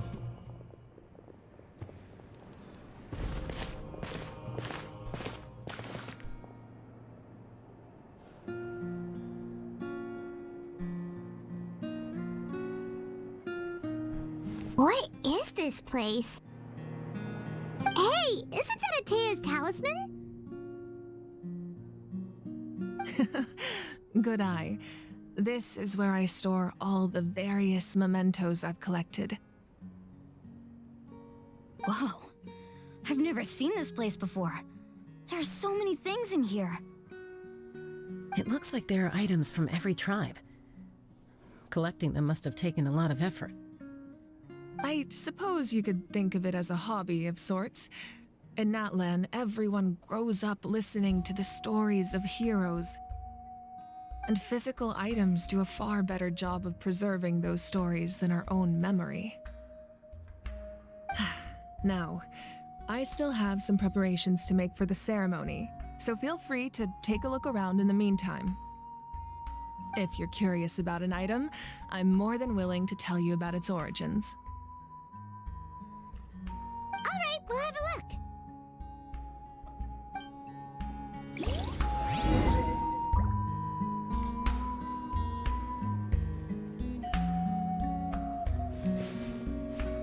This flower looks like it's thriving. You must be good at taking care of plants, Archon.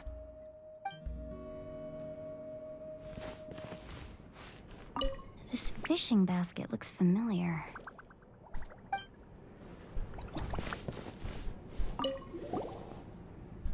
Hey, there's a fishing rod here.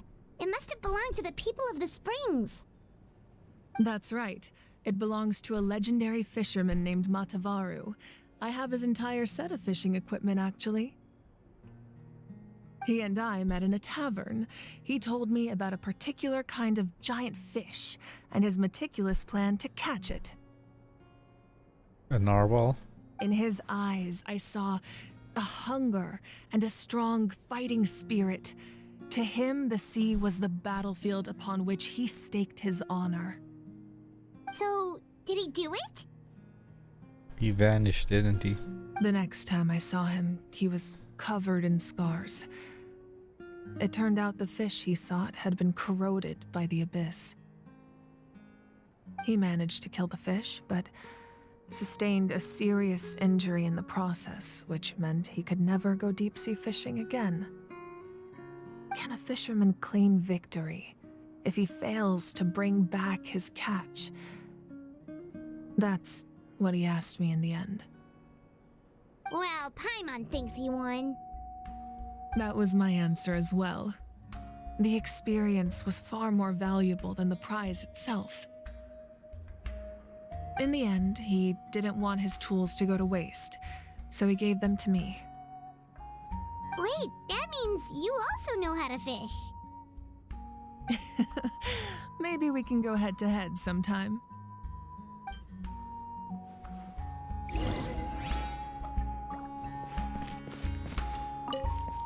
Make sure to handle everything with care. This cup, for example, it's heavier than it looks.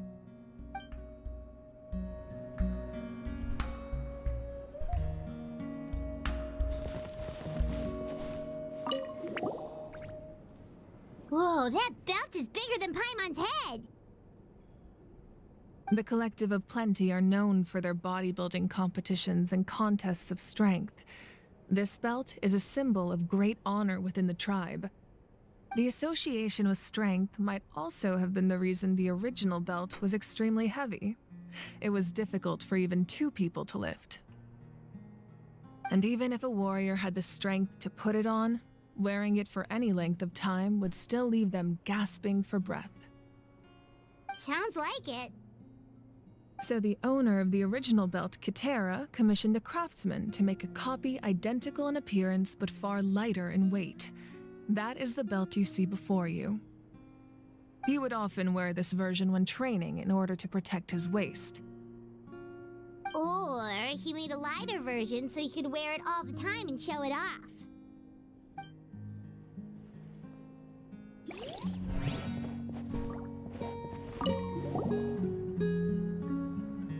There are so many jars and potions around here.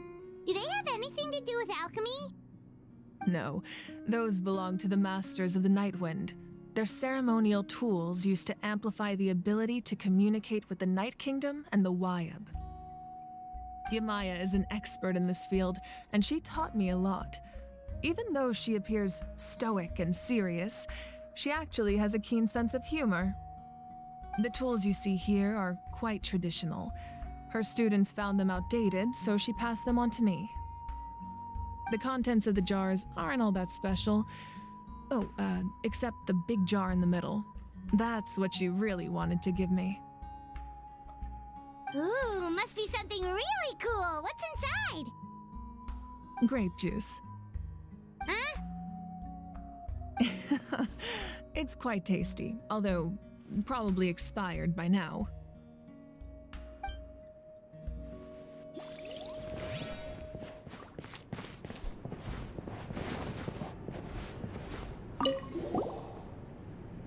This is Atea's talisman. I'm sure you're familiar with this one already. Atea was rarely ever without it. The talisman brought her a lot of luck in battle.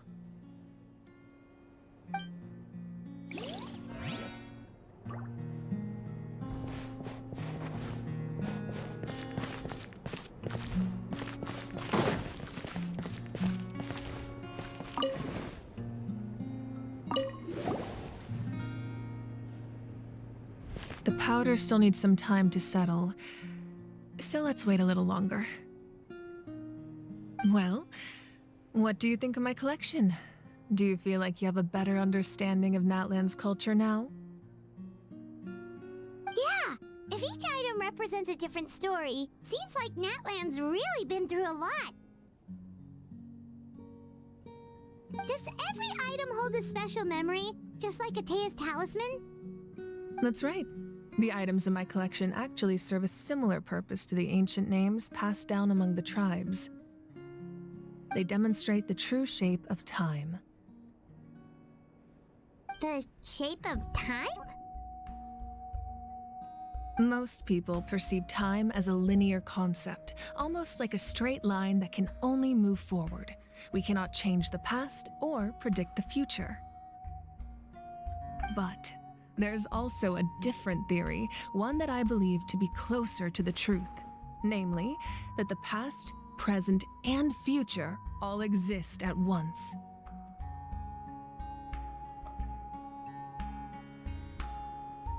At once? Paimon's not sure she understands.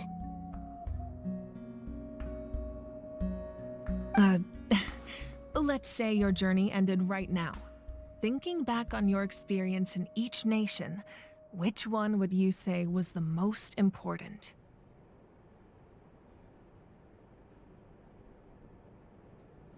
Sumeru. Exactly. Even at the end of your journey, the things you experienced along the way don't cease to exist. They become part of who you are. Take out a portion of that journey, and you would likely make very different decisions, and eventually arrive at a very different destination. The future is the same way. It exists even though it has yet to come to pass. We just lack the means to perceive it. Of course, there are those with the power to foresee the future. They simply call it by a different name. Fate. You're quite familiar with that concept, I would imagine. Mona. That does kinda make sense. The future hasn't happened, but already exists. Humanity excels at living in the present, but too often we forget the past and neglect the future. While the pilgrimage and the Night Warden Wars lead us to a better future. Only by uniting the people of Natlan across countless eras can we fight back against an enemy as formidable as the Abyss. To come up with such a set of rules, the first Pyro Archon must have possessed a level of insight I can only imagine. That's correct. At first, he was a mortal man with no special power. After he ascended to the Divine Throne, he used it to borrow power from the heavens and establish the rules of Natlan. You say borrowed. Did he really borrow it? Did he ask for permission? Or did he just took it? Because if he took it, Celestia is going to F him up. Basically, they're going to F up Natlan. Namely, a framework through which ordinary people can ascend to Archonhood. By holding the pilgrimage, we're able to determine the strongest among us. And when that person ascends to the Divine Throne, their inner flame will awaken.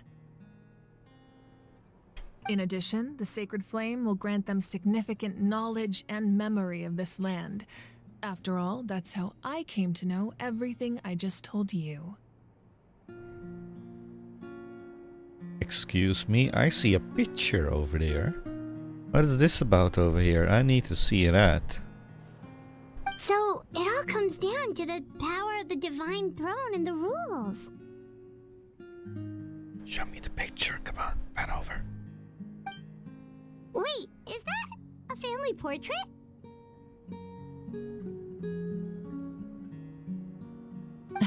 Yes, that's my mother, father, younger sister, and the little saurians we raised.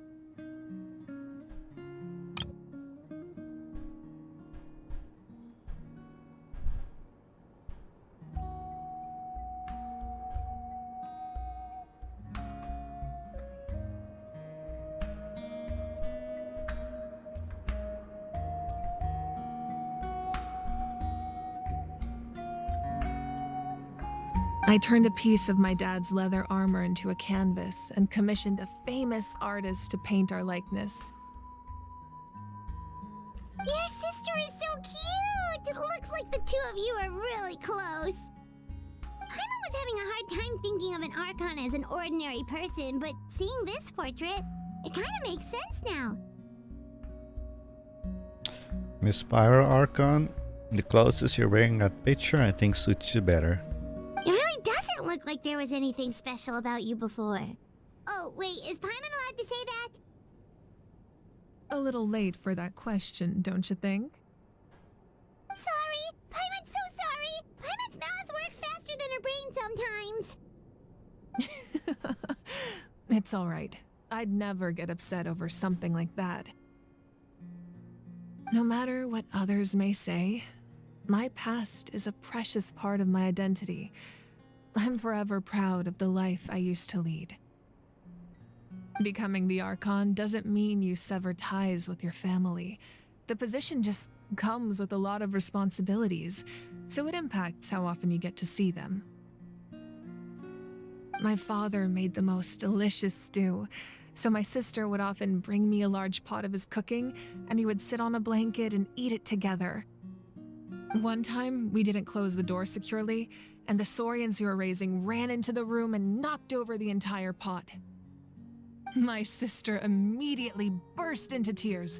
The two troublemakers were going for the meat, but when they saw my sister's distress, they froze on the spot.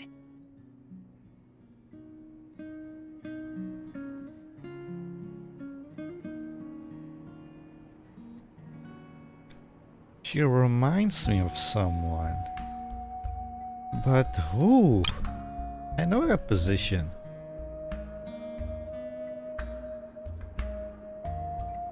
But I can't put my name. I can't.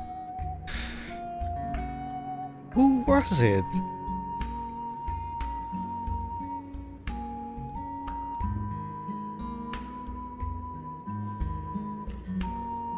I still remember the way they laid there, sulking like a pair of children, even after making such a mess.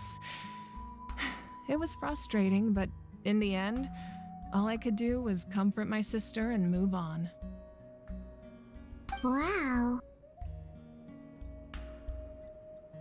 Isn't that what being a family is all about? I think about that story a lot, actually.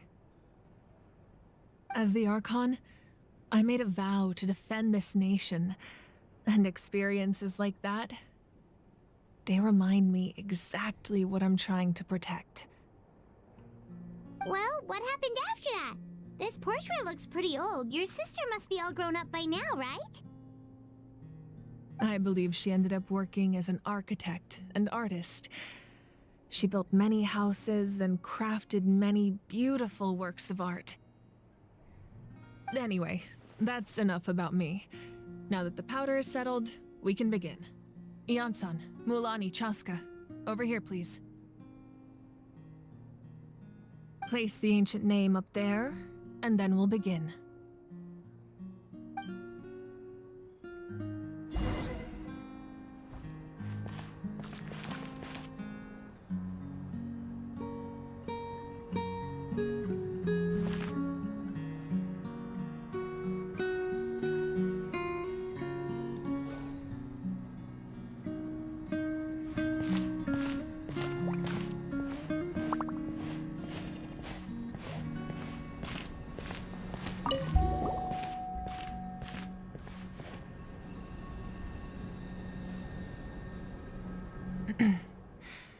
Surely as the echoes of life resound through heaven and earth, so too shall our stories remain eternal.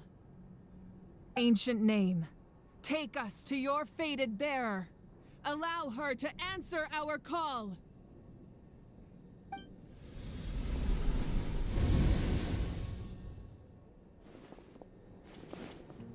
Am I hallucinating again? Kachina, are you okay? Huh? I'm not seeing things, am I? Is the Abyss playing tricks on me again? It's okay, Kachina. It's just us. We're trying to find a way to bring you back. Everyone, you have to listen to me. I've been investigating the Night Kingdom this entire time, and I figured out what's wrong. The Wyab is being affected by the Abyss. I was waiting for the Wyab to send me back, but then this really strong monster came in and almost killed me. The Wyup saved me, even though its power is weakening, so I've been hiding from the monsters while trying to find a way to help. The Night Kingdom has become a huge mess, though. I keep hearing these awful sounds and seeing really horrible things. Don't listen to those sounds, Kachina. The Abyss is trying to strip you of your sanity. All you need to do is stay safe and wait for us. We'll be there shortly. It's okay. I feel so much better now that I've had the chance to talk to you guys. You don't need to worry about me. I've never been strong or special at all, really. So I don't blame anyone for forgetting about me or leaving me behind. Just knowing you care is more than enough. I'll find a way back. You don't have to put yourselves in danger to come rescue me. You're always like this, Kachina. Now's not the time to act tough. We're coming for you, and that's final. I don't know what lies the Abyss has been feeding you, but I'll tell you something right now. Nobody here sees you as a burden. You're a victor of the Night Warden Wars, a hero of Natlan. All you need to do is wait for us to rescue you, and you'll get all the applause and recognition you deserve.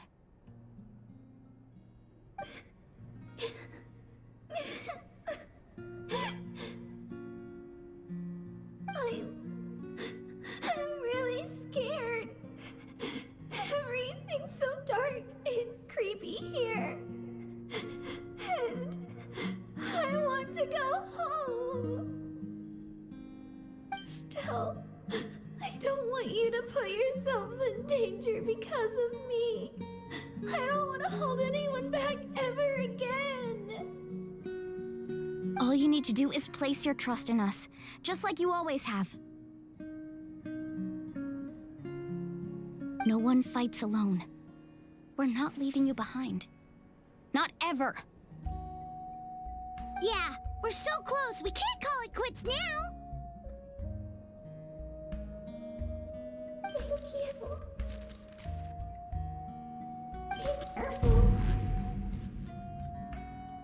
Looks like we've lost contact. Now comes the most dangerous part.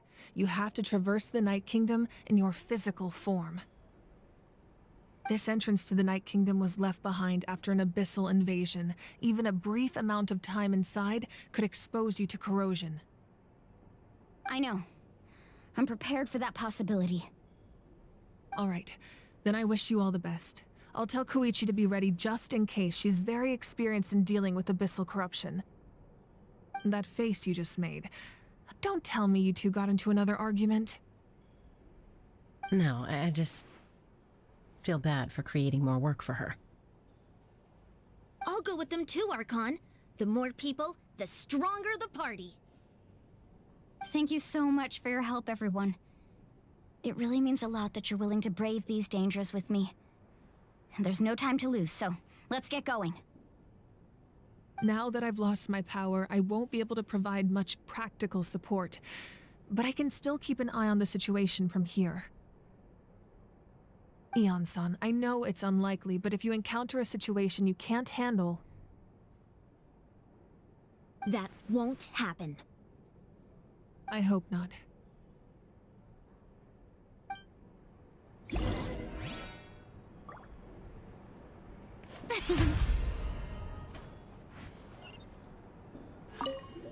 Be careful out there. I'll observe the situation from here.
Yeah, you're gonna have all 7 Archons sitting here.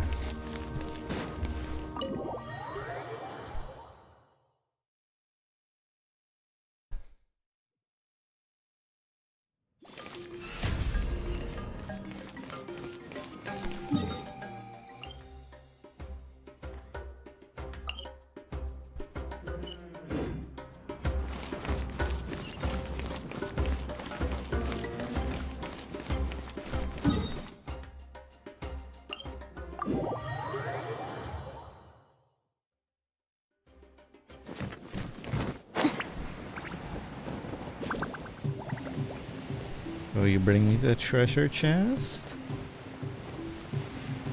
You're glowing. You're faster than me, it seems.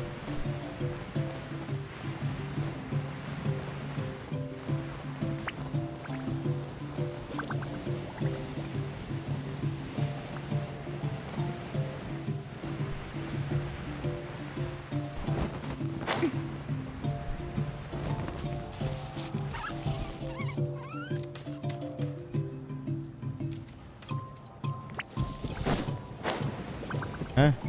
Oh, you disappeared. What about you? Nothing.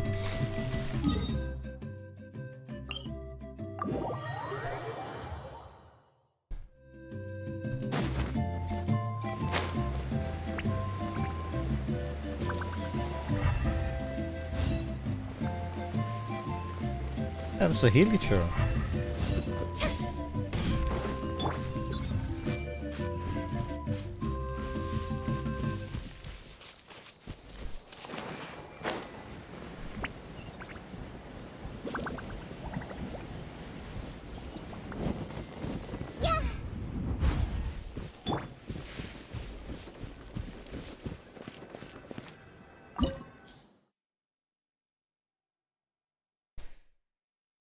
Pyro and Hydro. Oh, I'm going with this.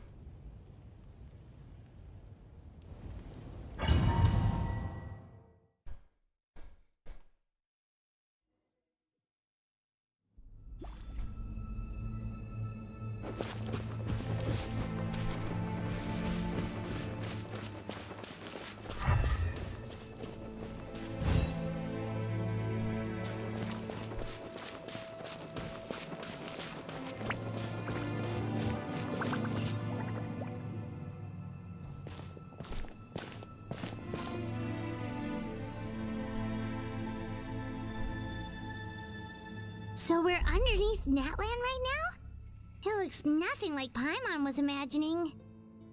That's because in the distant past, Natlan was home to an incredibly advanced civilization ruled by dragons. Humans only established their own society after the fall of the dragons.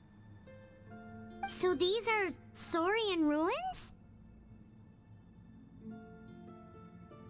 I don't think she's talking about the Saurians. Wait! You mean like the elemental sovereigns? They had their own advanced civilization? Well... Alright, Paimon doesn't know. Or, wait, does Paimon know? Was she there when we read about it? Yes, a really long time ago. Very few records have survived until now, so no one really knows what the devices here are for. These ruins have been abandoned for a long time, but with the recent increase in Abyss activity, the installations around here have somehow been activated again.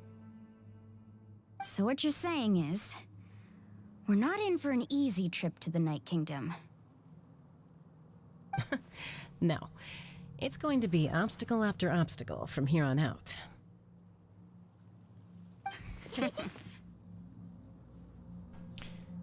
Just what I wanted to hear. Why are you all laughing like that? It's creeping Paimon out. There better be loot. It's the pre-adventure excitement kicking in, right guys? Of course. I'm eager to get started. Adventures live for the moment like these. Then let's go. We won't let anything stand in our way.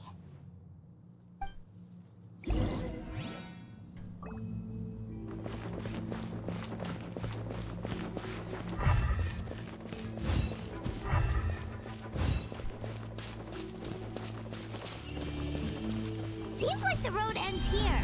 How should we get across?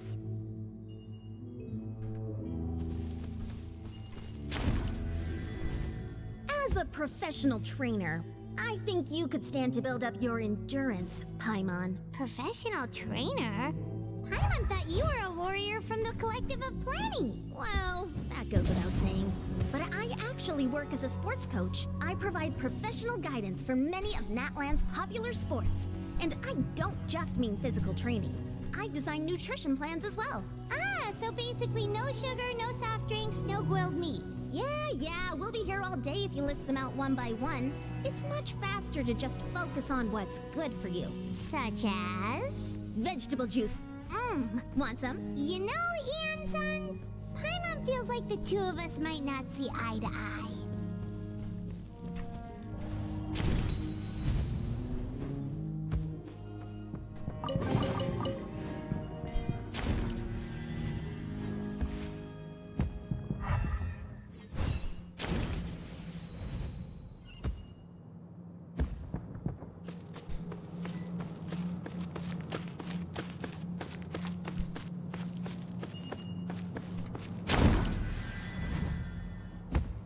Those guys look familiar. We've fought them before. Let's go. Show no mercy.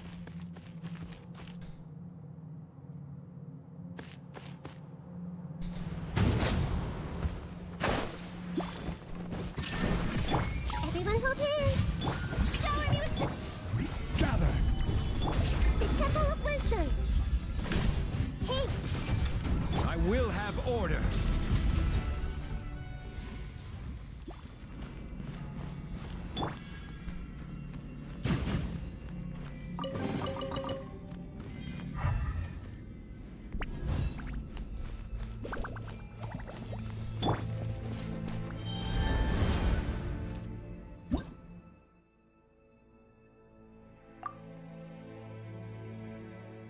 Oh, that's right. While I was doing the exploration for getting those few teleport points to get to the bosses, and to be able to teleport a little bit better around because of the daily quests, the daily commissions, I ran into some other stuff.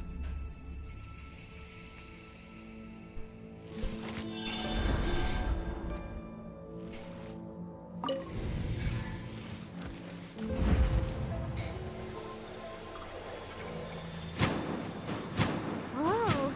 The place we need to go seems really high up.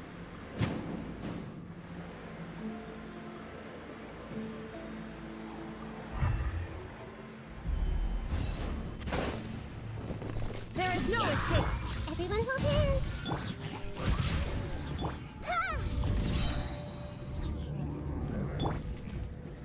Solidify. Let my name echo in song. Hey, Illusion shattered. share my knowledge. Strike a pose. Yeah.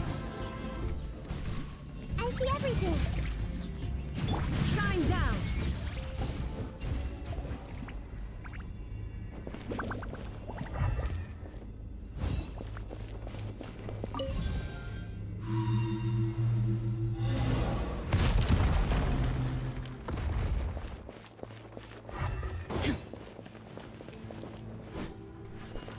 Ha!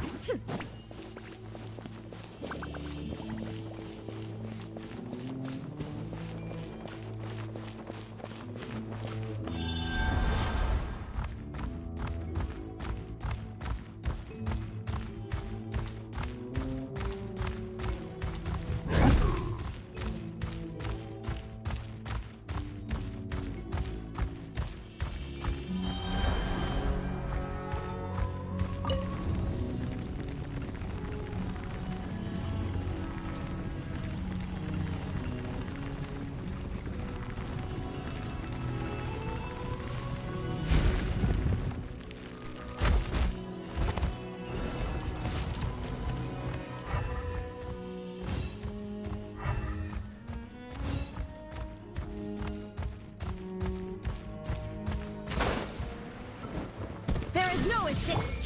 Order guide you. Yoo-hoo! Stabilize. Make yourselves at home. Everyone hold hands.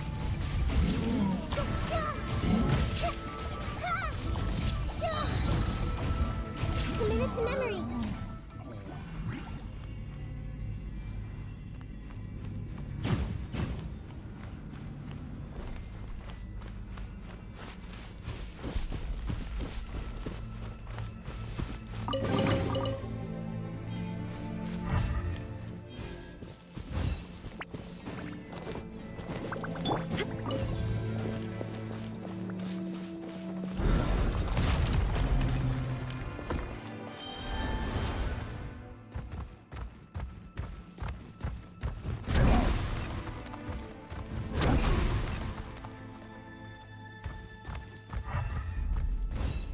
This is the final stretch. We just need to climb up, and we'll be there. Nothing to it. Easy for you to say.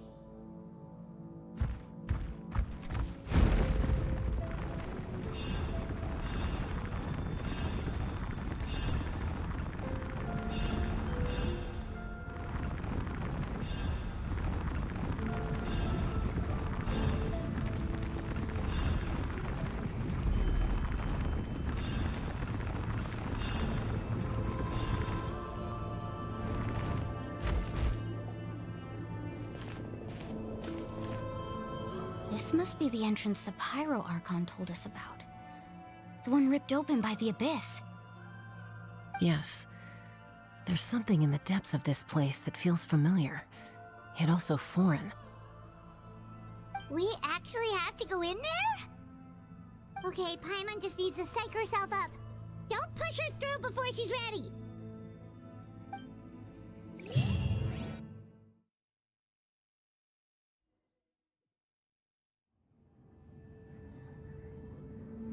Hey! You don't have to drag Paimon! You're pulling too hard!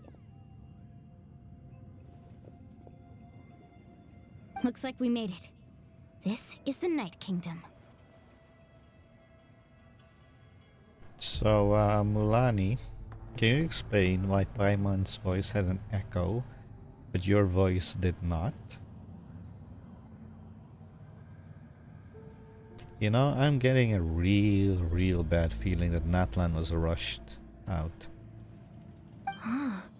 It looks so different from what I imagined in the stories.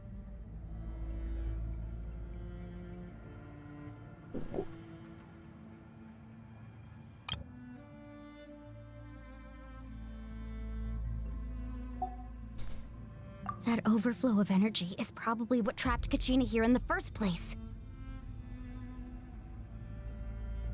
From this point forward, everything we know about the real world no longer applies. Anything can happen here. Paimon's more worried about how we're gonna make it out. We obviously can't go back the way we came. Do you see that patch of light on the ground? It's shining down from that fissure in the sky. Oh yeah, right in front of us. So that's coming from up there? Oh, it's so high up. Did we really fall that far down? Just like I said, our real-world knowledge doesn't apply here. We fell all this way, yet came out completely unscathed. If this was the real world, we'd have to climb our way back up to the entrance. But here, all we have to do is stand underneath the light and offer a prayer. That's it? Yeah, it's kind of impossible for Paimon because Paimon cannot stand. Right. We still got a job to do. So that means all we need to do is find Kachina and bring her to this location. Exactly. This light is streaming in from the real world. It's a link between the two realms. The terrain looks difficult to navigate, and the visibility's not great either. How are we supposed to find Kachina in these conditions? Yeah, these floating black things don't look super friendly either.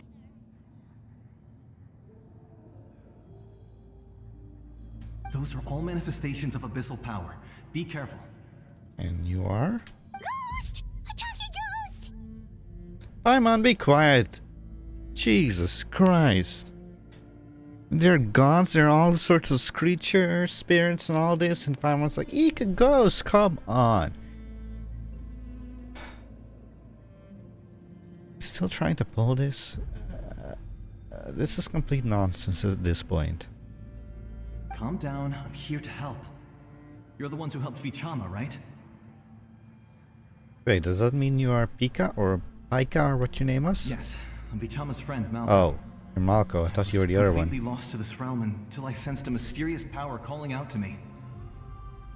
It's like it was seeking me out, attempting to reassemble the pieces of who I used to be. Of course, it could only do so much. I'm sorry I can only appear before you in this imperfect form.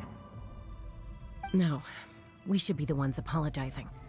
If the Spirit Speaker's stone hadn't become corrupted by the Abyss, we could have done much more. But we had to destroy it. Otherwise, Vichama and his tribe would have been in danger. Of course. Thank you for protecting him. I never imagined that, even after all these years, he'd still take such a risk for me. Under the power of the stone, it felt like our souls were connected. Turns out even our regrets were exactly the same. Whether in triumph or death, you want your best friend by your side. Exactly. That may not be in the cards for us, but it's not too late for you. You're looking for a young girl from the Children of Echoes, right? She's being chased by an embodiment of abyssal power. I'd like to help her while I'm still in this form, so follow me. Be careful. This place has been severely corroded by the Abyss. Paimon didn't realize it had gotten this bad. It's like a seething volcano ready to engulf our world at any moment. Okay, now their voices have echoes. That's good.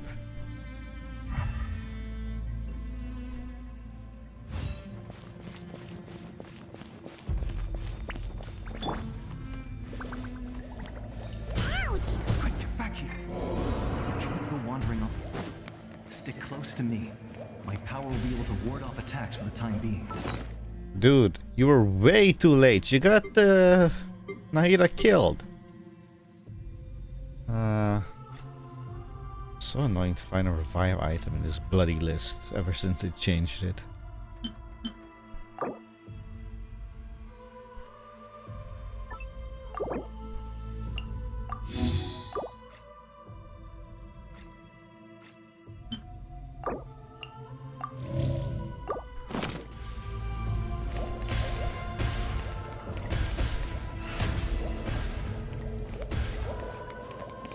We won't be able to keep this up. Let's try another route. This way.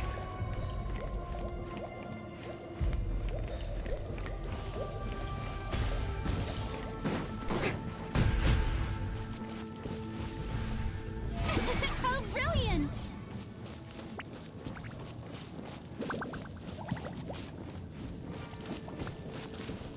Not good.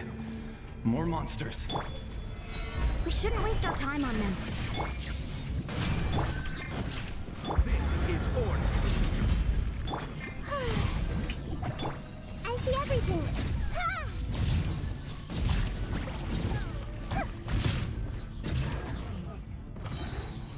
Ah.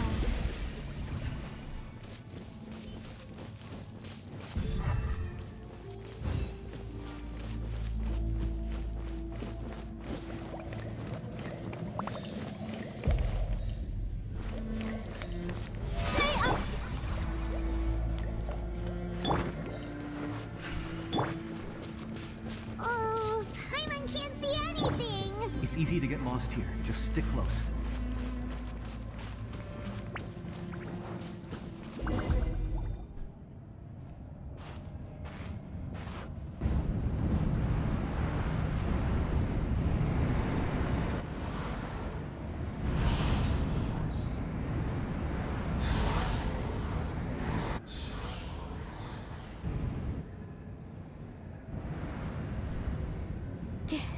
Did you hear that? What? Never mind. It was probably just my imagination. Don't scare Paimon like that! Come on, just tell them you heard it too. Come on. I heard it too. It Thank was a you. voice from the abyss. What did it say? Doesn't matter. It certainly doesn't harbor good intentions.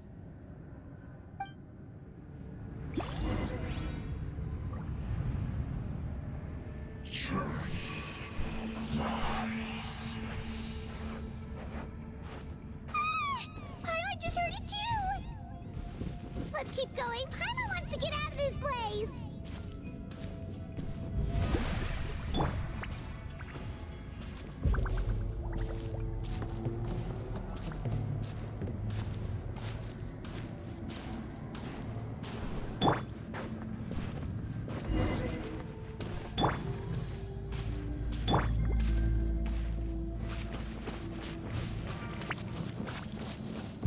What if I go over there? What are you gonna do? Hey, wrong way! Get back here!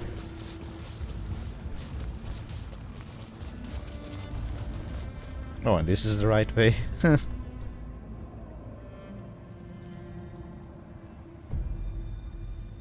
Kachina, I'm under attack right now. So hurry up, please.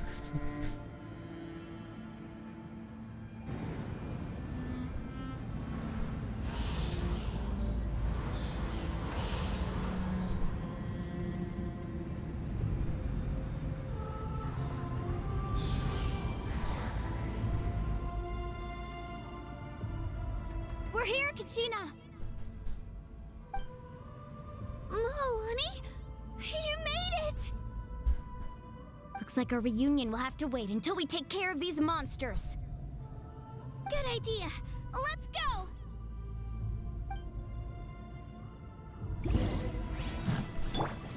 Stabilize! Shine down! Everyone hold hands! Let the world come alive! Shockwave!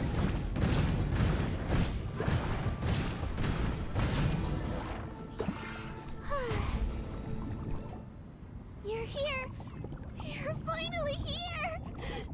Thank you so much! That monster can appear from anywhere! It almost caught me a bunch of times. The Wyap's power helped keep me hidden, so I just tried to stay out of sight until you got here. Atta girl. You did so well. And most importantly, you weren't hurt. Should we start heading back then?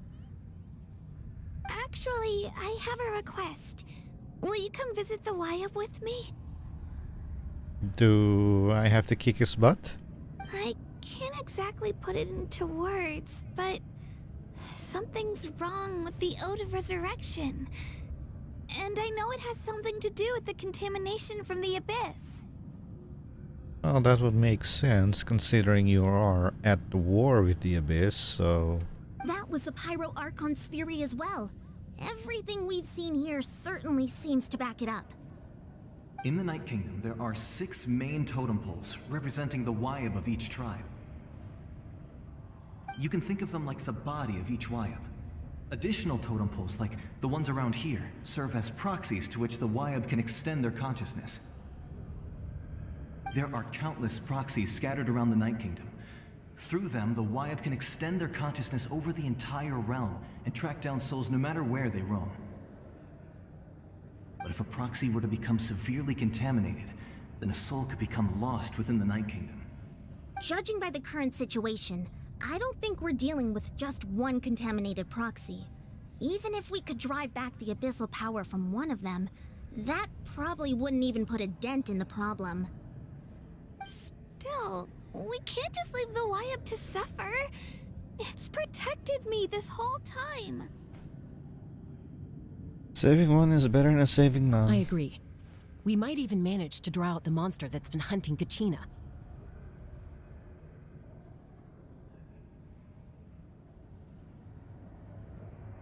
Getting rid of the monster might slow down the deterioration of the Night Kingdom.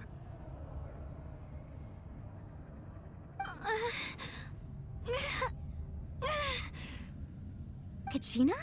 What's wrong? Nothing. Just a headache. And that voice again, telling me to abandon the Wayab and leave this place. Maybe we really should leave. Kachina's already been here for too long. No, I'm fine. I don't plan on listening to that nonsense. I can hold on. Where's the totem pole? Just up ahead. I'll lead the way. Besides, I can still fight, so please, help me out a little longer. Listen to me, Kachina. We'll come with you, but that's because we want to help the Wayab, not because we have something to prove. You don't have anything to prove either. It's okay if you reach your limit. We'll be there for you. All right. The sooner we get this done, the better. We've already come all this way, so we might as well try to get to the bottom of this. Let's go. This way. I'll stay here and try to stall the Abyss monster. Oh, no. You come with me. I want that shield. All by yourself? That's too dangerous. It's all right. I may not be as strong as that monster, but I'm definitely more familiar with the area. Besides, I don't have much time left. If you're anything like my friend, I'm sure you're not particularly fond of goodbyes. So go. Achieve your goal, and return to the world where you belong. Thank you for everything. You're a true hero. Thank you. No one fights alone.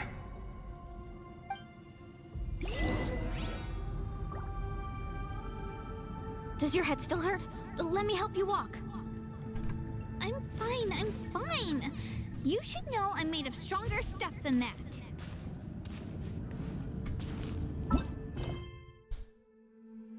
Finally met up with Kachina. According to her, the Wayab has been protecting her this whole time. Go check on that entity.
Wayab!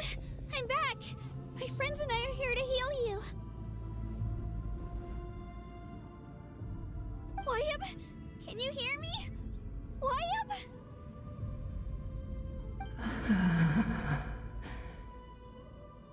So we were right. The contamination is already too severe. It's preventing the Wayab from answering our calls. Alright, get ready everyone. Time to purge the abyssal energy from this place. Careful. We've got company. Oh? Already? An abyssal herald? You really think that puny soul could slow me down? Courage in the face of futility is pure folly.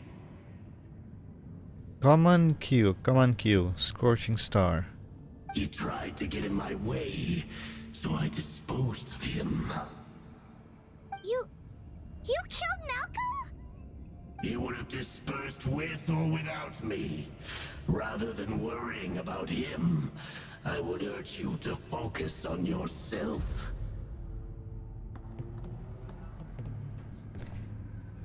Hey, Mulani, hello. Here's an abyss talking to you, miss. Who didn't believe that the abyss had any intelligent. You gonna make a comment about that or what?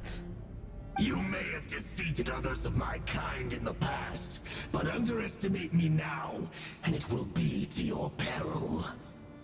Oh, don't worry, I have a Hydro character with me. What do you want behind all of this? No. The power of the Abyss is intoxicating. The destruction it seeks captivates like a masterful work of art. I strive only for the opportunity to see it up close. I thought this naive little girl was an exception, but it turns out humanity is full of lambs willing to offer themselves up to the slaughter. That is the tragedy of your short lives. You understand nothing of all-encompassing power. Traveler, raise your hand. Raise your hand. Ancient names, pride, friendship, all empty ideas invented to give you a false sense of self-worth. They possess no power at all. The Pyro Archon created those grandiose ideals out of pure selfishness. Anything to avoid sharing power. Anything to avoid handing over the primordial gift to ordinary people like you. Don't believe me? Then ask yourself, why is the Pyro Archon strong beyond measure, while you, Kachina, remain so pathetically weak? That is because the Pyro Archon's power comes from the heavenly principles. So, yeah. That's why.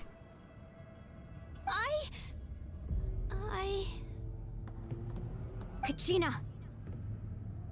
You know, this is sad. The Traveler could literally give the answer right here, but it's not happening. Give me your hand. I guess the story is getting way too big for the actual writers at Mihoyo to remember their own story.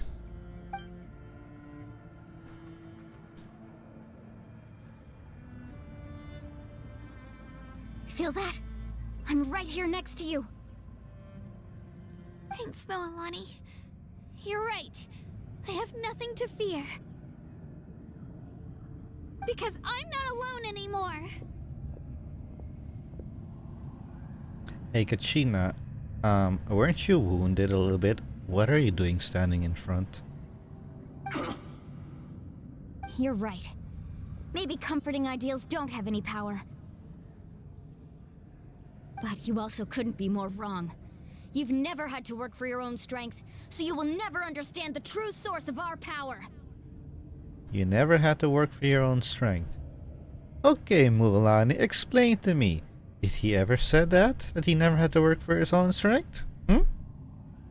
What? Yeah, I know, right? The courage we have to stand before you and not back down? It comes from our friendship. The power lies not in the ideal itself,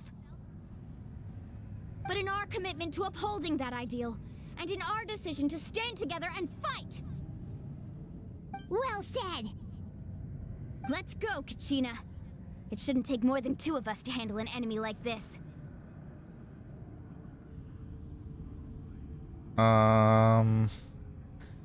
Let's see, she's Geo, you're Hydro.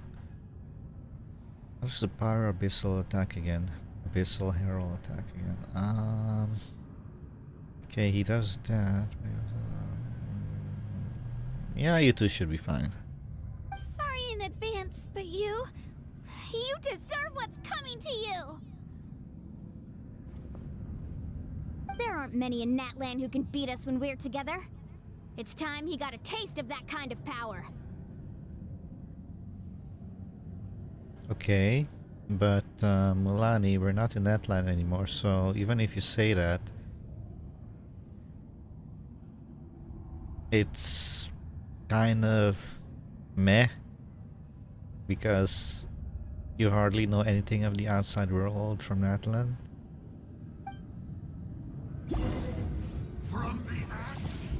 Are you serious? I have to do this? Need a surfboard? Let me guess. You have, yep, your rank 3 and your C3. What this year do you things actually do? I don't know. The damage dealt by the first shark surging bite after Milani into her blah blah blah blah. 66%. Okay. So C1 very good because 66% increased damage when you use the Sharky. In addition, while out of combat, the nice ability stay consumed less. Okay. Less points reduction. Ow! Why is that so loud? That's really loud. Gains 2 of Shark Wave when stacks when international best stage. We gain 1 stack when obtaining a puffer. In addition, whenever Milani obtains 2 puffer within a single instant of nice best stage, you will recover additional 12 nice points for 2 seconds. This value requires I don't know what this does, but I do know she has 3 stacks. And apparently she immediately starts off with 2 stacks when she goes on her Sharky. Increase the level of Surf Shark by 3. Is that her ult or her E? Surf Shark Wave Bearer. Oh, that's her E.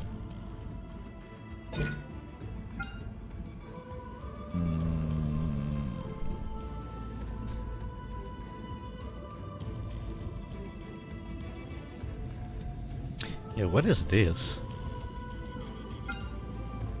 I don't know.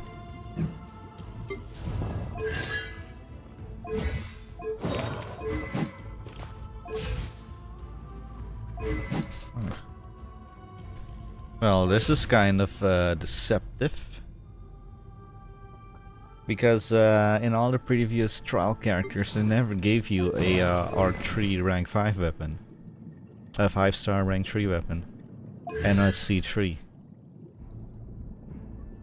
So they're really trying to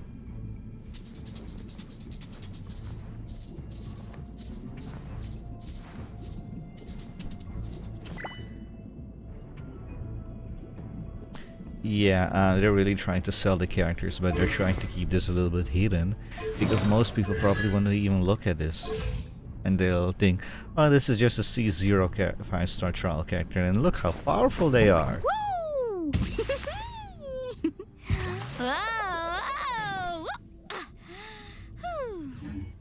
Okay, let's see. Stairs up.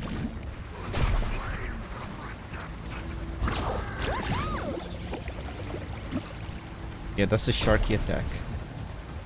Okay, we have 3 stacks. You only wet him, what the hell? Yeah, I don't know how this works. Oh, no, no, no, no, no.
Nice job. That's what he gets for underestimating you two. Fantastic work, Kachina. Absolutely fantastic. This makes me so unbelievably happy. I'm happy too, Mualani. Together we really are unstoppable. Huh? What's happening?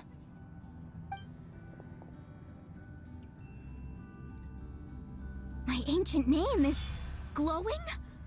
But I thought I didn't bring it with me. It's probably a projection from the real world, but that doesn't explain why it's glowing all of a sudden.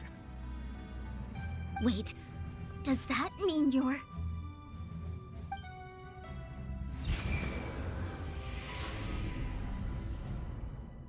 That was a bold move, diving headfirst into the fire to save your friend, especially in a place so overrun with abyssal corruption. You notice Paimon was the only one who didn't turn around. Still, seeing you pull it off was really something. Everything you said was exactly right. As isolated individuals, we stand no chance against the power of the Abyss. It took years' worth of scars and lots of unnecessary suffering for me to understand that for myself. The Pyro Archon's plan will unite us as one. Everyone has a part to play. Only then will we have the power to defeat the strongest of foes. Who are you? Tupac, a warrior from the people of the Springs. I fought against the Abyss during the invasion 500 years ago. I've heard that name before. You were the giant who saved all of Natlan. Since you were able to awaken my words from your ancient name, that means you have I just fully realized the name. embodied the aspirations Tupac. of the Wayab. Under the name Umoja, you shall unite the tribes and save Natlan from its impending doom. Me? As long as blood still runs through your veins, even the tiniest spark of steel against stone can ignite a flame. Its blaze will become one with our vision for Natlan. Even amid everlasting darkness, our bonds remain eternal.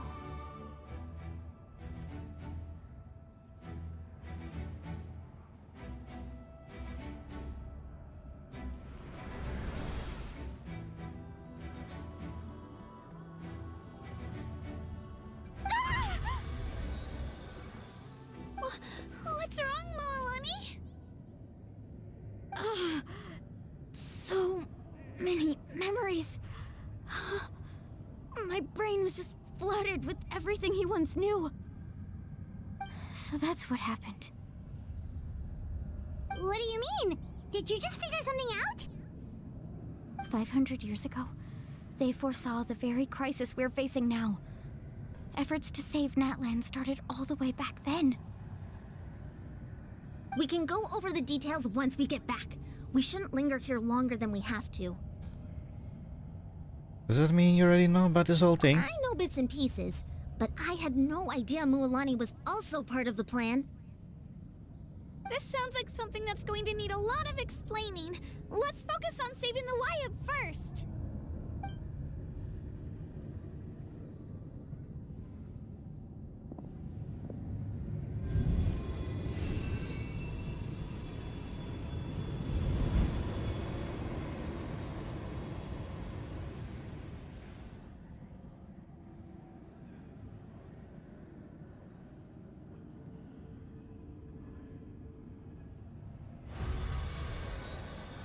Okay, that should be enough. Wayab? Wayab? Can you hear me? I hear your voice, Kachina, my dear child. Great. Well then, I'm afraid it's time to say goodbye. I just wanted to make sure you were okay before we leave, but we can't afford to stay here any longer. I was going to ask why you bestowed an ancient name upon someone like me, but it's okay. I'll keep searching within myself for the answer. I'll never stop trying to improve my strength. One day, I'll live up to the hero you saw in me. You are already an outstanding child in my eyes, Kachina. No matter what happens. Huh? You are all my most beloved children. It has always been my honor to protect and nurture you. Your ancient name is just that. A name. Much like your parents chose to name you Kachina, I also gave you a name, but it need not define you. Focus on who you want to be. You are already worthy of your name. Now, you need only devote yourself to becoming a better you. The story of your ancient name is for you to continue. Just like your parents, my love for you will never change, no matter what the future holds.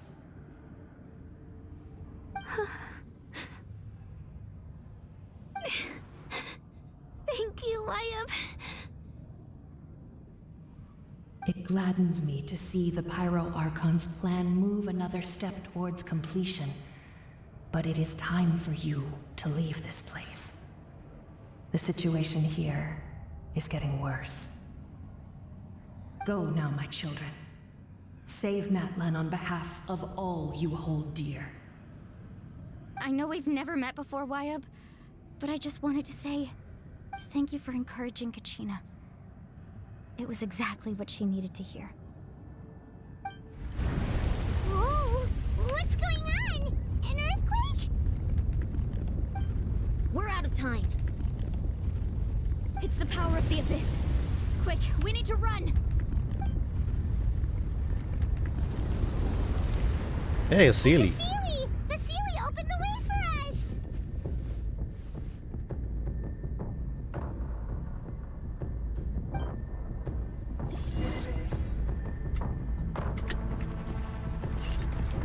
Aw.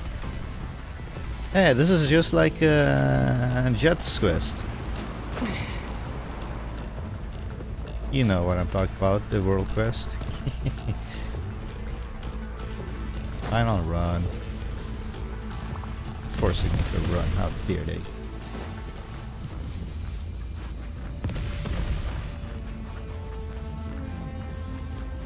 The opening in the sky! It's closing! We need to hurry, or we'll be stuck here!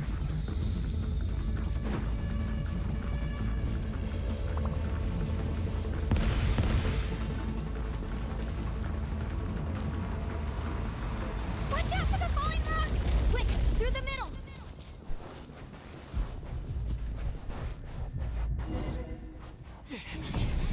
Come on, faster!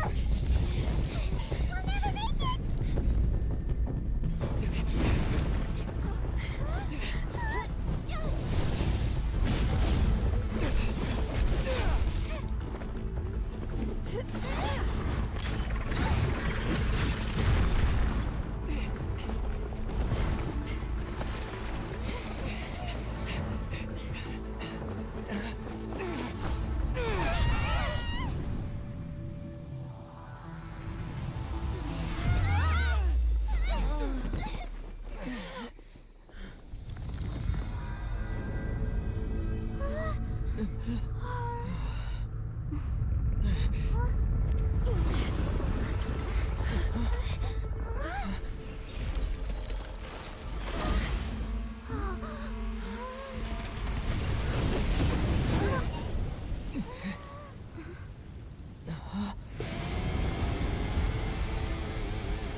You've done well.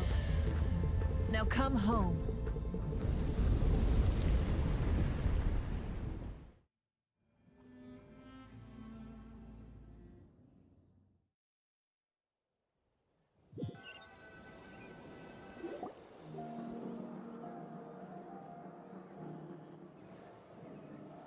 We're back! Okay, somebody explain something to me.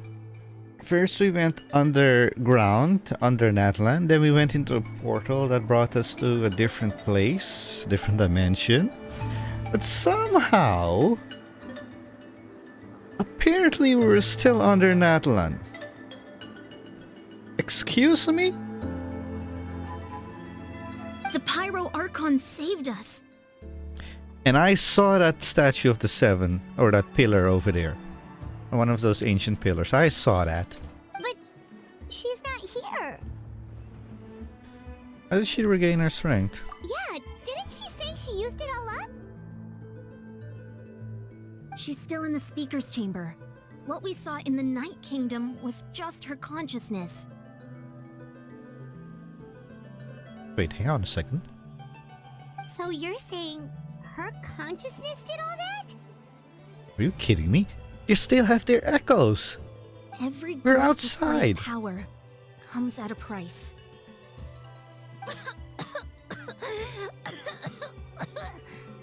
I was wondering what I was hearing. You must feel terrible, Kachina. Just hold on. We'll get you to a doctor soon. Let's get back to the stadium. The Pyro Archon said she'd have a doctor waiting for us. I recommend getting a full checkup, just to make sure no damage gets left behind. Paimon feels okay.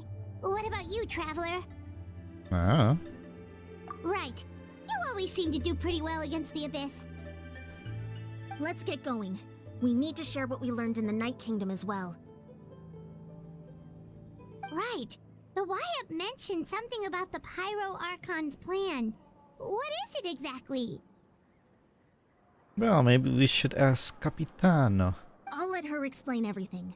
We're all a part of the plan now. I don't wanna be.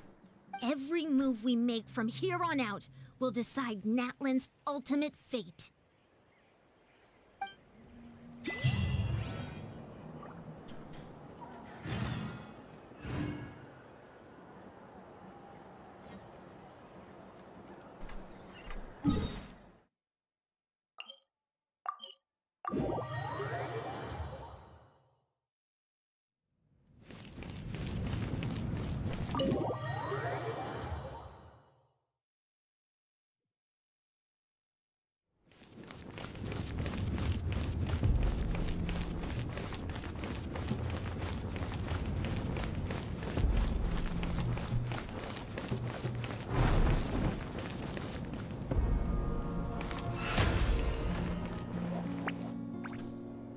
Huh.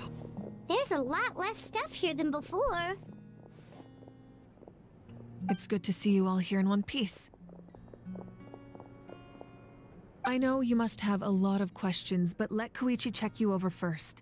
It's best not to let any lingering effects of the Abyss go untreated. Thank goodness you made it back. I came here as soon as the Pyro Archon told me about your plan. Take a seat, everybody.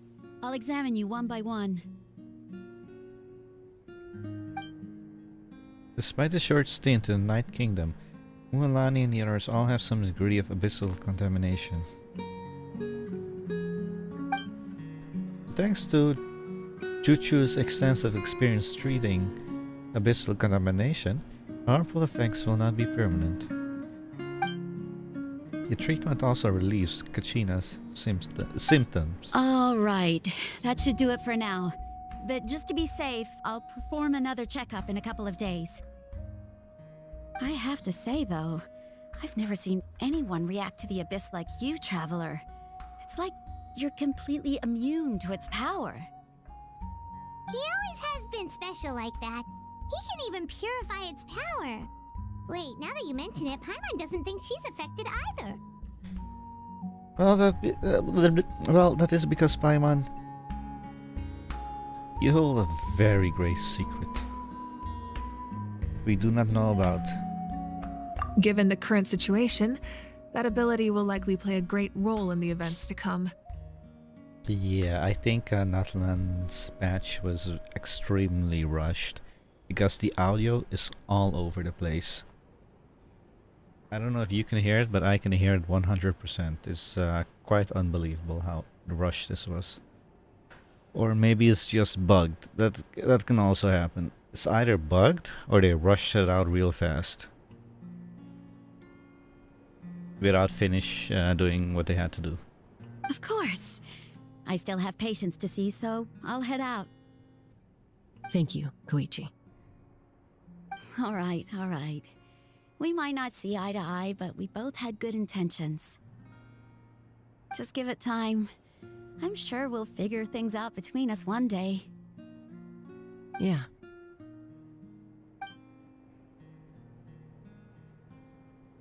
All right. There's so much to discuss, I don't even know where to begin. You've seen it for yourselves now. The devastation in the Night Kingdom. I'll get straight to the point. Natlan is on the verge of destruction. It's very possible our nation has less than a year before total devastation. Huh? No. That can't be true, can it? Less than a year? That's right. But I've only ever disclosed that fact to the handful of people working with me to save this nation. Our looming destruction is not a recent development, but the inevitable conclusion of the disaster the Abyss initiated 500 years ago. Mulan told us a little bit about that. 500 years ago, all the nations of Teyvat were invaded by the Abyss.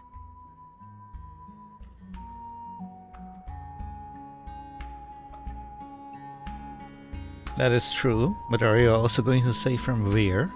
Unlike the other nations, Natlan never had stable and deep-rooted ley lines, so we suffered the worst of the invasion. The battle against the Abyss was exceedingly long and brutal. In the end, victory came at the cost of our civilization and countless lives. Even then, it took centuries of solving the disasters caused by the Abyss to finally achieve the peace we know today. And still, this is but a superficial victory. The forces of the Abyss have merely been driven back underground. Their threat to Natlan remains as real as ever. I'd never have guessed. That's why you need to venture out of Natlan more. The problems plaguing the Night Kingdom are all the more complicated because that realm is essentially functioning as Natlan's ley lines. Ooh, that's interesting. Immediately after the war, our calculations estimated that we would have a maximum of 500 years before the Night Kingdom was completely lost to the Abyss. But at that time, we were a nation of the destitute. Our people no longer believed in victory, nor did they hold hope for the future. Our civilization was dying, our faith crumbling, and the line of power passed down from the Wyab nearly severed. If we didn't bring the nation back together, it would be foolish to even dream of defeating the Abyss in the future. So, the Archon had a long and involved discussion with the heroes of each tribe, and finally came up with a 500-year-long plan to save Natlan. So that's what happened. After finding Kachina, I encountered a strange figure who gave me a series of new memories. Since the plan was mentioned in those memories, I guess I've been chosen to play an important role in it. But there's still something I don't understand. Those memories showed me the Pyro Archon from back then. And it was you. Huh? But that doesn't make any sense. The Pyro Archon is supposed to be human. It's impossible for a human to live that long. I'm gonna slap you real hard. That's right. The hardest thing for humans to overcome has always been time. Or rather, the natural limitations of our lifespan. A god can extend a human's life by using a certain amount of divine power, or subjecting them to a curse. Hello, Empress Angel. But, as we all know, Natlan doesn't have gods like that. We can only rely on our own methods. A human life is like a flame destined to be extinguished. 500 years ago, I placed my life within the sacred flame. Only by dying before my time could I have the chance to wake up again. So, in other words, this is your second life? Yes. We only managed to defeat the Abyss all those years ago because the tribes came together as one. I have a question. Free to play. I stopped playing the game for about 6 months. The next phase of this update. Raiden will rerun. I only have one DPS character. Should I pull for Raiden?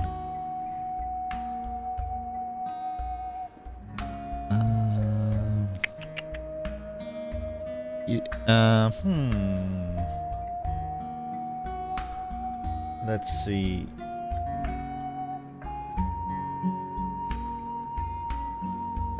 You only have one DPS character, you say, right? Who is it that you have?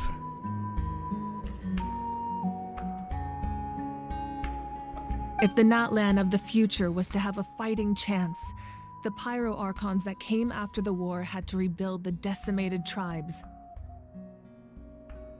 The goal was to reunite the people and restore the strength of each tribe's Wayab. Once a tribe was back to its full strength, the tribe's Wayab would select a hero, indicating the tribe was once again ready for war. The Chosen would then stand by my side in defense of our nation, just like great heroes of old, 500 years ago. So that means I'm one of the Chosen? That's right.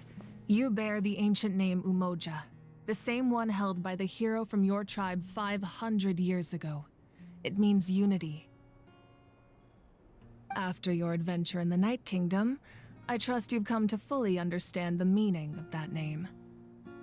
So in other words, you always knew who the Wayab were going to pick from each tribe? Yes. According to the plan, each tribe was supposed to have been fully restored by the time I awoke. But something went wrong along the way. The 6 heroes successfully inherited the ancient names from 500 years ago, but the intel regarding the plan wasn't passed on to them. Oh, you have Arlecchino. Nice. She's great. It's too bad she isn't really that great against bosses who has so much HP though. But in general, she is great. Yeah, Raiden is good. You can pull her. Actually, against bosses that have a lot of HP, I prefer to use Raiden and Arlecchino. I would use Arlecchino for like enemies that have mid-range HP. But for bosses that have a lot of HP, I will use my Raiden. Once again, it comes down to the deterioration of the Night Kingdom. Communication between So the if sacred that is flame something and the you're Wayab looking has for, been then yeah, Raiden is a good pick. Just like how the Ode of Resurrection failed to bring Kachina back. Exactly. It's just another tactic the Abyss is using against us. The Abyss may not possess intelligence, but its methods certainly aren't easy to counter. How about for the Abyss? Ooh. If we want to unblock that information from being passed That on, kind of my depends on presence your alone isn't enough. other The characters that ancient you have in the name-bearer must team. establish a greater connection to their name. Ooh, that's a hard one to answer actually. I don't have any advice for that, sorry. So, I've tried my best to help them from the sidelines. Currently, Shilonin of the Children of Echoes, Kinich of the Scions of the Canopy, and Iansan of the Collective of Plenty have all been acknowledged by their names. During your adventure, you too earned the acknowledgement of your Wayab, Mualani. In the process, you gained the memories stored within your name. But we have less than a year!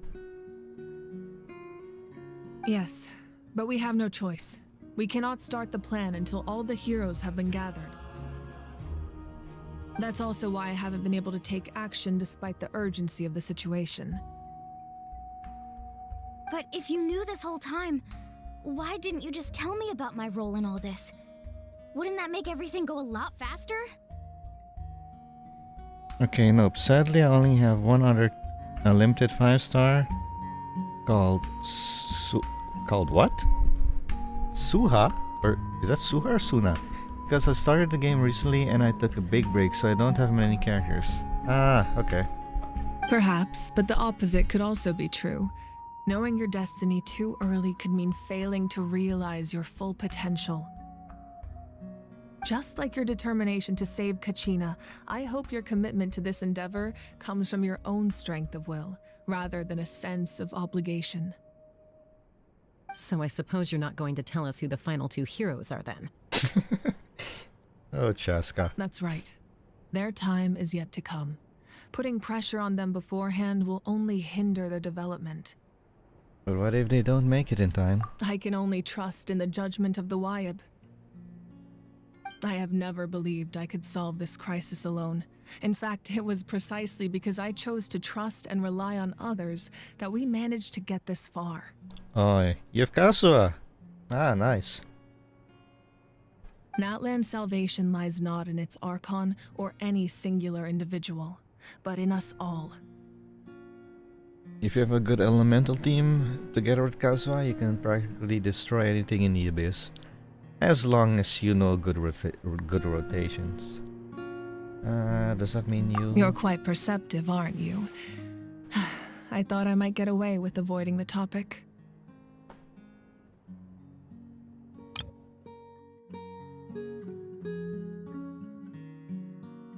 Huh? Oh, right! All the stuff you stored here before, where did it all go? Even though I sacrificed my power, I still needed a contingency plan to ensure you would make it back from the Night Kingdom. After all, I was the one who allowed you to take that risk, and Mualani has an important role to play in my plan. In addition to their sentimental value, the items I stored here held a much more important purpose: fuel. Fuel? So back then, that's why you... Yes. The stories embodied by those items are certainly important, but there's an even more significant trait they all share. Every item belonged to a hero of Natlan. Over time, they became imbued with a certain amount of contending fire from being carried in battle. On their own, each item's power is limited, but together, their combined effect can prove quite useful in a dire situation. Thank you. Have a good day. You have a good day as well. By burning those items, I was able to activate the contending fire stored within them to open the boundary between the two worlds. It was a rather crude approach, so all their power was depleted in an instant, as you can see. But weren't they all precious treasures? What about their stories? That's exactly why I dragged you all here. No matter what, I never wanted the Pyro Archon to have to use that power. Oh, I'm so sorry. You have nothing to be sorry for. You all deserve my thanks, actually. If you hadn't saved the totem pole, that area of the Night Kingdom would have been forever lost to the Abyss. And then, it would only be a matter of time before the Children of Echoes was met with disaster. Besides, when those heroes entrusted their belongings to me, or the Pyro Archon of their time, it was out of a desire to contribute to Natlan's survival. If they knew those items helped save the present-day heroes of Natlan, they would not mourn their loss. Even when you put it that way, I still feel bad. There's no need. Remember what I told you about time? The people and the events of the past are never truly lost to us. We simply carry them with us in a different form. In that sense, we didn't lose anything at all. If you still have regrets, let them fuel your resolve in the battles to come.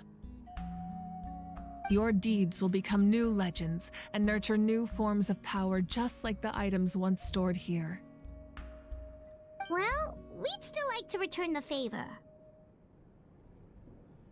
I refuse, Spyman, because I'm getting dragged into this once again.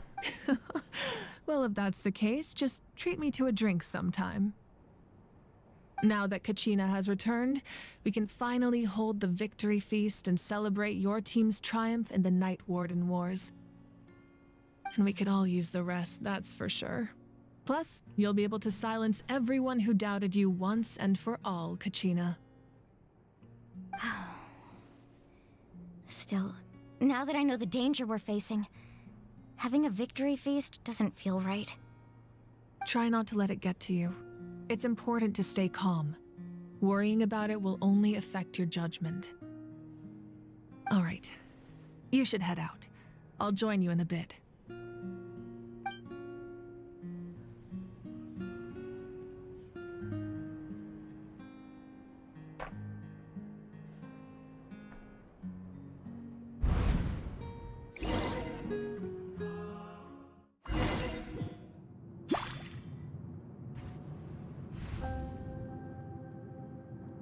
Oh.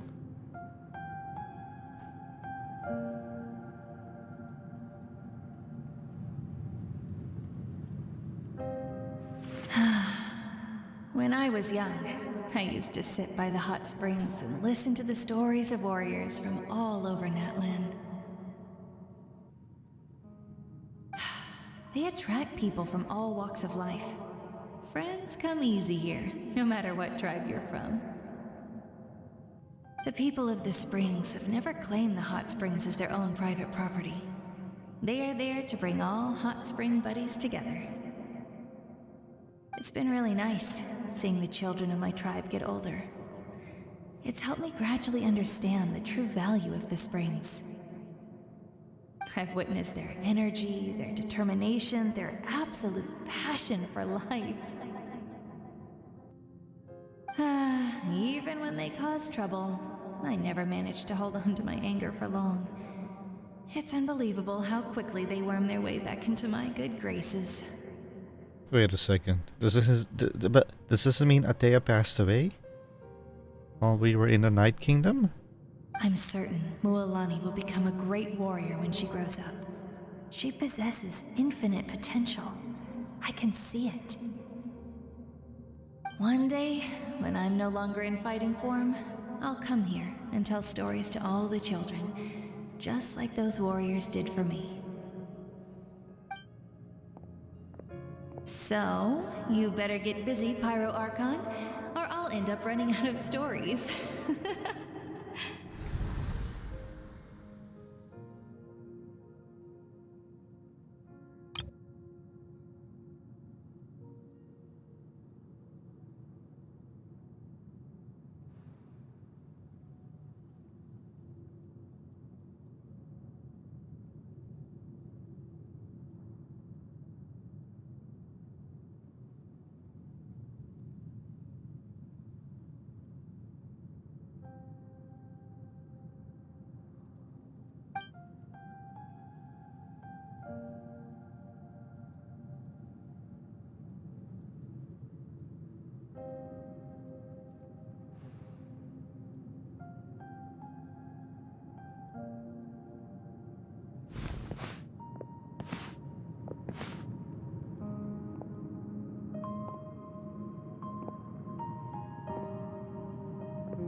Our nation is engulfed in darkness. Our tribes stand divided, and yet you promise victory in the distant future. The Abyss is a cunning enemy, one that I faced in battle many times. Were that not the case, I would never understand exercising this degree of caution. My rage will never know absolution, and my power will no longer aid you in victory. But you came to me because you knew you could convince me with just a single sentence. I understand your choice. The heroes of today will forge the path ahead with blood and fire. Just remember to earn us the victory we are owed. Otherwise, rest assured, I'll find a way to collect the debt. For Natlan.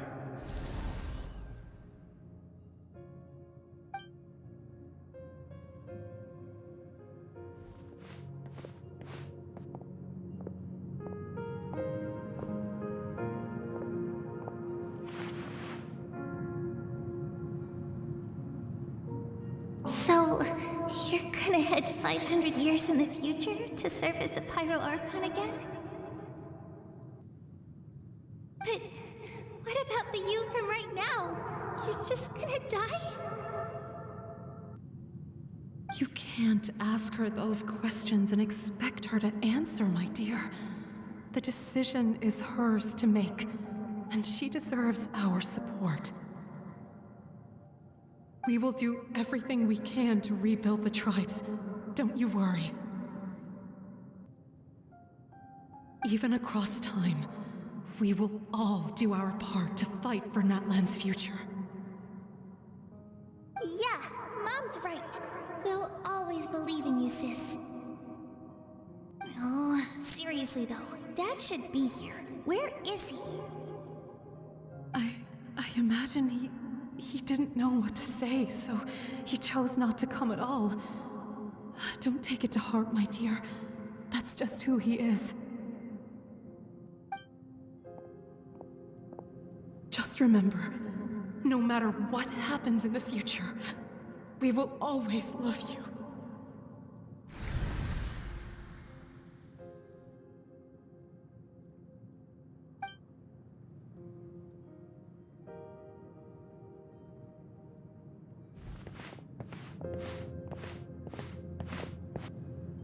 I'll come find you one day.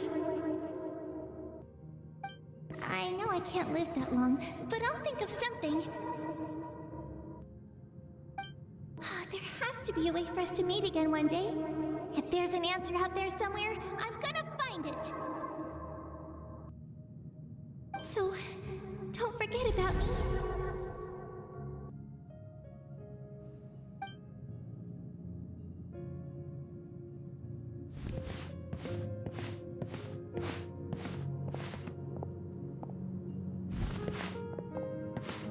If that's your decision, then you have my full support, Archon. May our children live to see such a lovely son. For Natlan! No one fights alone.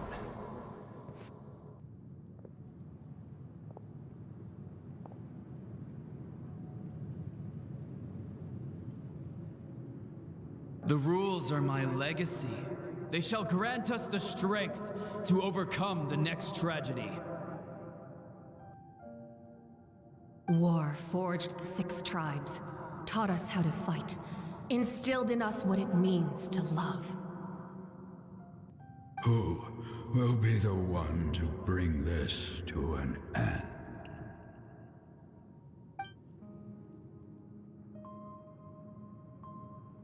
We are the inheritors of memory and legend.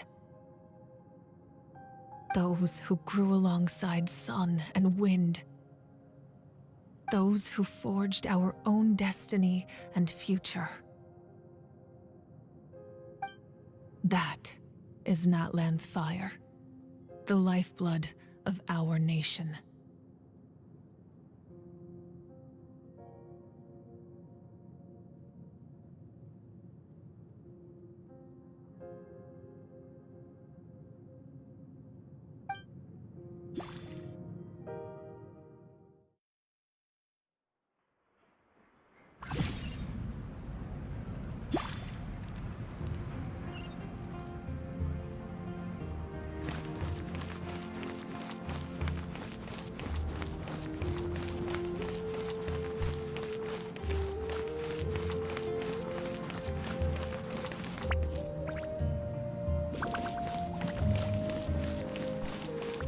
Oh yeah, there was a golden token somewhere around here. Can I see it? Oh, there's even a chest here. Take it. Go on. You have my approval. Let me guess, if you sit here with 2 people, you get an achievement.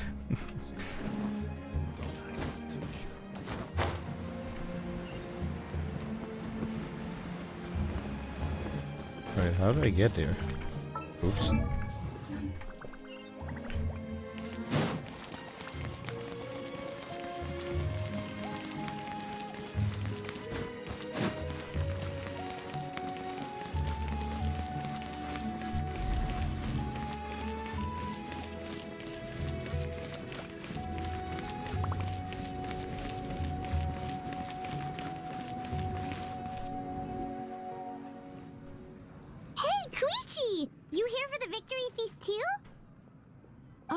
No, I knew Chaska would be here, so I just came to deliver some medicine.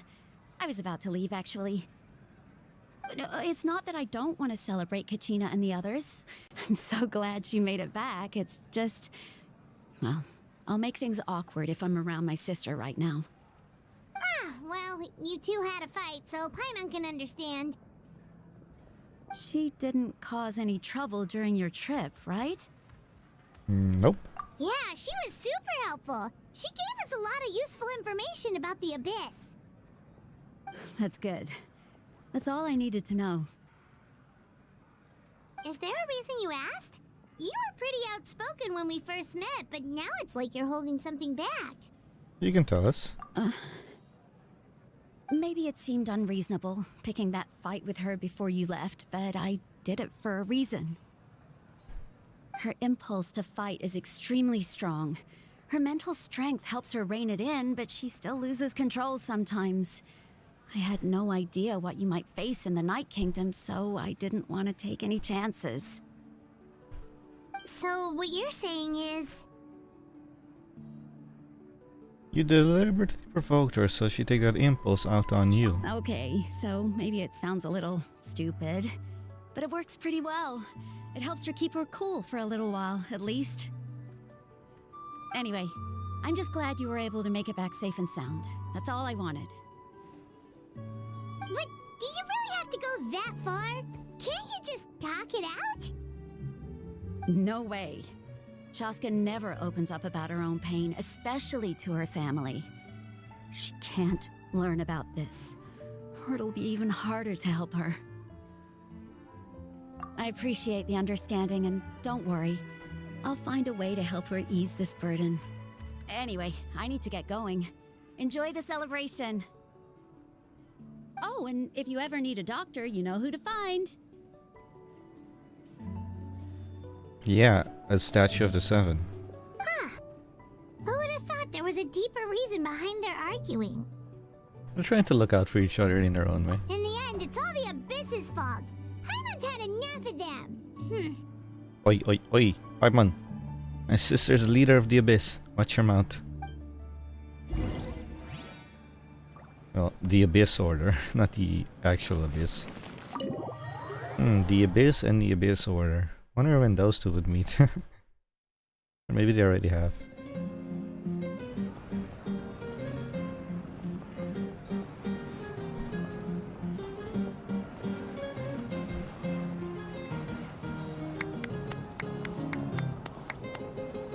Let's give a huge round of applause to our brave young warrior, Kachina! Woohoo! Well done, Kachina! Thank you, everyone. I'm so glad I finally made it. I always knew you could do it. With so much potential at your age, you have a great future ahead of you. You're one to talk. Don't think I didn't know you were the first person to abandon your team. I'll be dealing with you when we get back. I had no choice. My friend invited me. I couldn't just say no. Oh, really? So you weren't just trying to get ahead in the first round? I wasn't, I swear. I just happened to find that bearer injured in the wild, so I stopped to bandage his wounds. When he insisted on repaying the favor, what was I supposed to do? I'm just one person. I figured Kachina would have no trouble replacing me. But the fact of the matter is that after your departure, everyone else started thinking about swapping teams too. I'm really sorry, Kachina. It was wrong of us to abandon you like that. It's amazing that you still made it all the way through to the Night Warden Wars. That's the highest honor. Is my audio out of sync? Hang on. Sounds a little bit. Let me refresh my audio real quick. Hang on. Take about 5-7 seconds.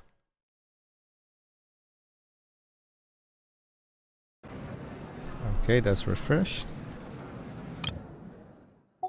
Yeah, I was out of sync. So, what about you guys?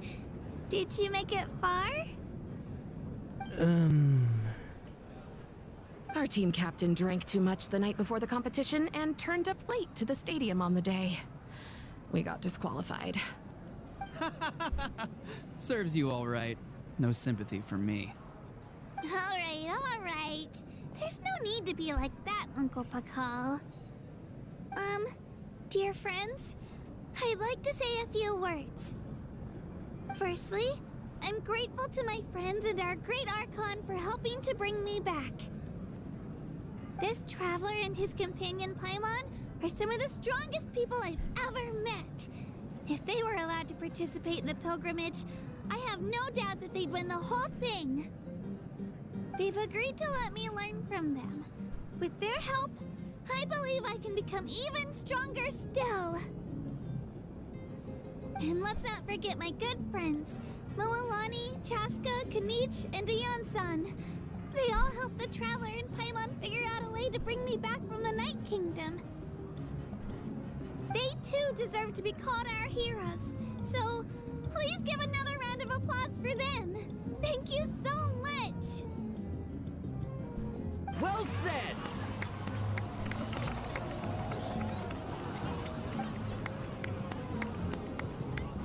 I'll drink to that. I'm just thinking about Venti being here. How does it feel being a hero, Kachina? To be honest, it's a bit overwhelming. It all just feels so surreal. Well, you better get used to it. Next up, undefeated champion! How do I also become a champion coach? Hey, please don't make fun of me.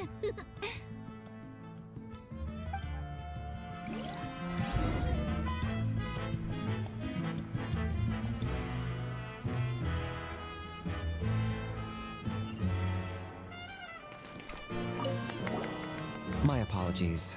I knew more than I let on. Everything comes at a price, and most heroes aren't people who set out to become a hero. If you cling too tightly to your goal, you end up losing things that are far more precious. But in any case, we're now on the same page. I wonder how long before the two final heroes appear. From the Flower Feather Clan and the Masters of the Night Wind.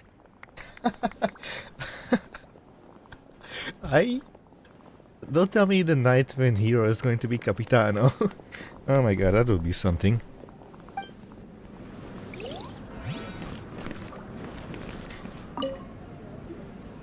At previous victory feasts, you'd always find me in the crowd singing and dancing. But after what I found out today, it's too much. I'm still trying to process it.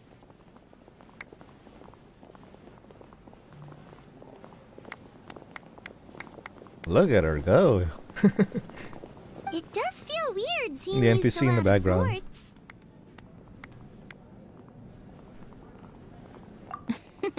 Is this another pearl of wisdom based on your adventuring experience? Well, Paimon agrees with the Traveler. Everyone's come together to celebrate Kachina's achievements. That's gotta be a first. You're right. Kachina looks really happy. And now I'm being the moody one. Ah, enough doom and gloom. Time to shake it off.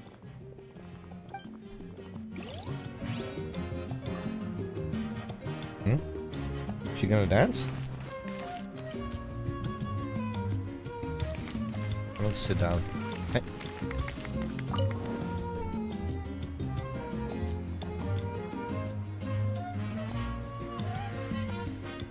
Come on, Lani, show what you got.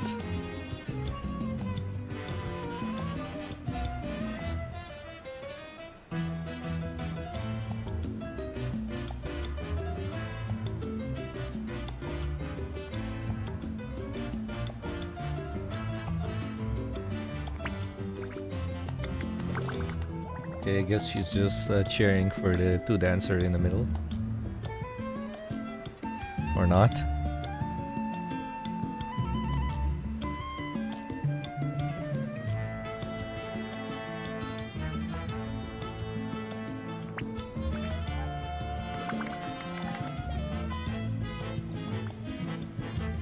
Yan-san, what do you have to say?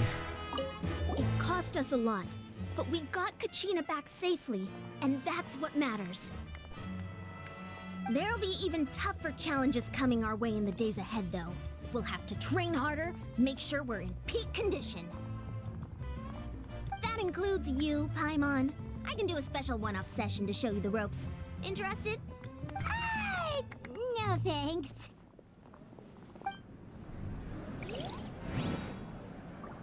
Actually, I need to use the bathroom.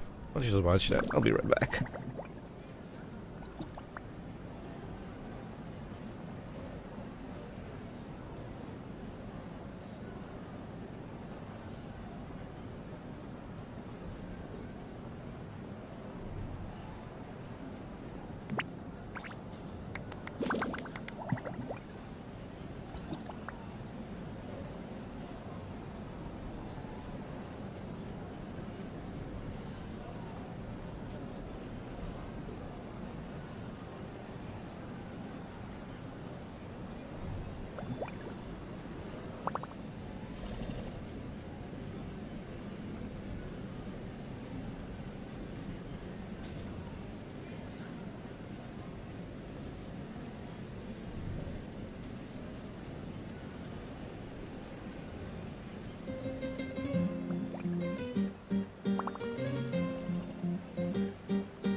Okay, I'm back. Where's the music? Oh wait, it was on my headset. Ah, there's the music.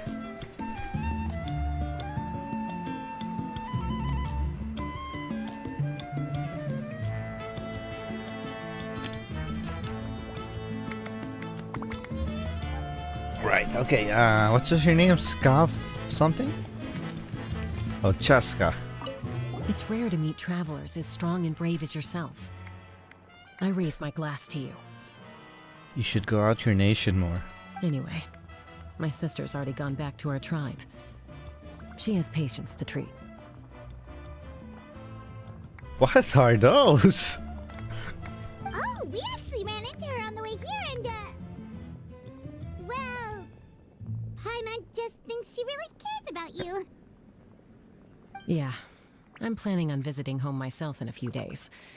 To tell her and the rest of the family that they need to be extra careful. I just hope they take it seriously. The Abyss has likely sensed your arrival in Natlan by now. So exercise caution on your adventures as well. Look at those things.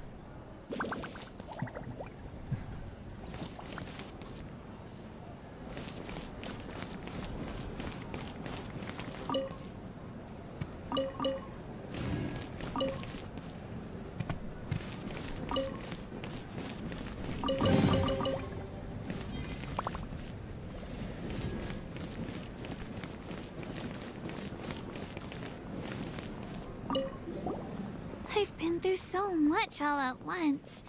Everything still kind of feels like a dream. Are you still feeling unwell? Nope, all better now. I told you I bounced back pretty quick, so don't worry about me. I bet you guys must be tired, though. Make sure you get some good rest tonight. You gotta recharge so you'll be in the mood to have fun.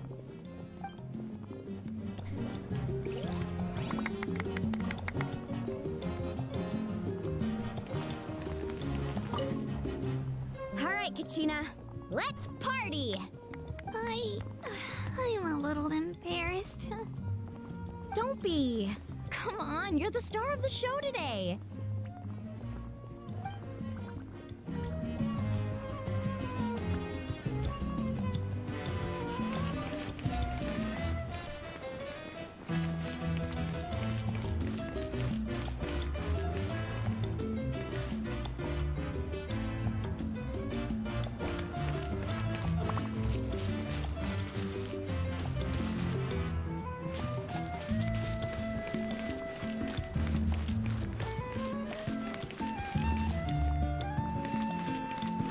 Well, there's only Pyro Archon left. Muvaka, right? Ah, you're here. Have some fruit juice. I got it specially for you two. How did you know? That's Paimon's favorite! You look like you've still got questions. Ask away.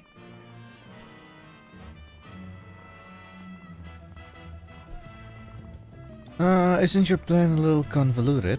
Because they had their own lives to live. What about your life? The thought of telling them, abandon your families and everyone you love, and come with me to the end of time, for in 500 years Natlan will be destroyed, it seemed too cruel.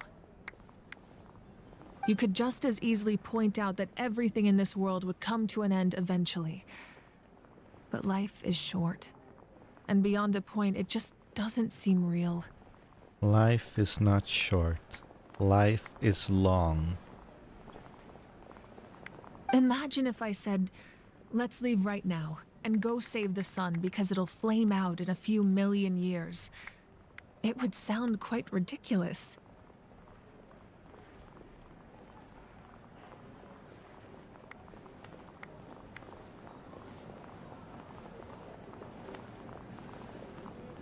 That would indicate that you knew how that actually works. I couldn't make them shoulder that burden with me. Besides, every generation will have its heroes, this one included. The plan could still work without them. Or, of course, without me. But since I was the one who came up with the plan, I felt duty-bound to see it through to the end.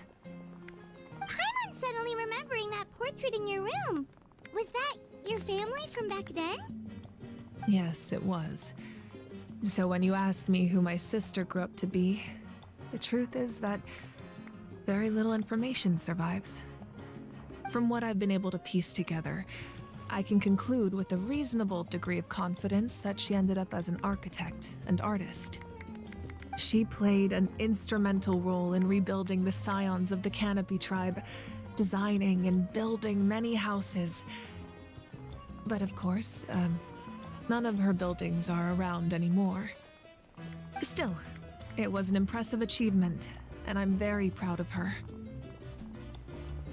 So that's the life you had to leave behind? You feel loss keenly. It seems to stir up feelings of regret in you. But this is something I have long since come to terms with. This is a war, and there can be no war without loss. I am already far more fortunate than those who lost their lives to the Abyss. The people of Natlan look to me as their Archon, and the weight of their expectations is mine to bear. I must see our fate through to the very end, no matter what I may find there. That's actually what I wanted to ask. Yeah, doesn't that mean the way everything ends has already been written, including your plan? I suppose, but so what? Don't forget, time takes many forms. The past, present, and future coexist, and all are equally important. Even if the future ends in destruction, there's still no reason to give up on the here and now. And it's precisely because we humans cannot know our fate that we will never give up on our struggle. This is a pivotal moment. We are still 2 heroes short. Well, 3 to be precise.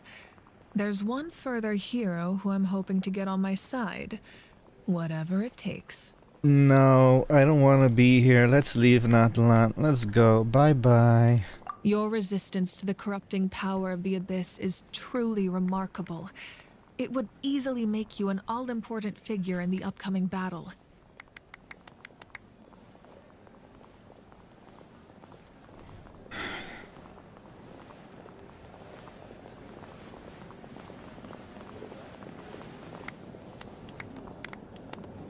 Traveler, do you remember the first time we came into Inazuma?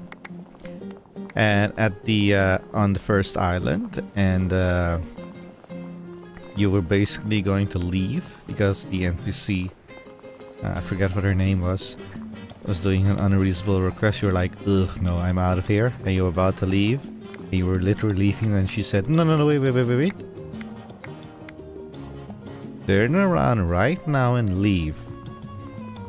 If you agree to join us, you will not only gain my full support in your journey, but I will also forge a brand new ancient name for you.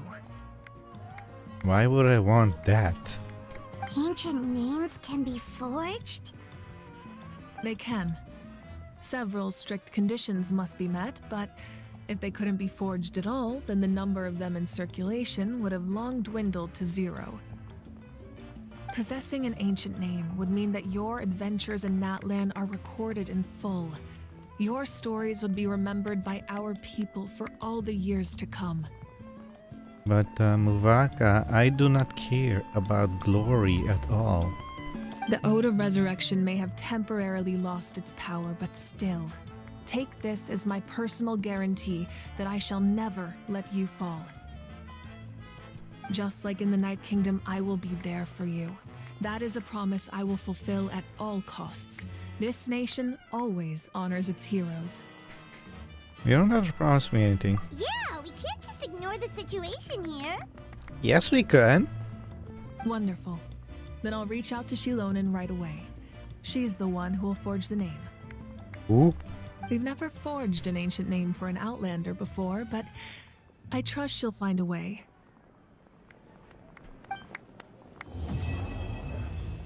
Black stone and a white stone. My lord, we've received word that the Pyro Archon has lost much of her power.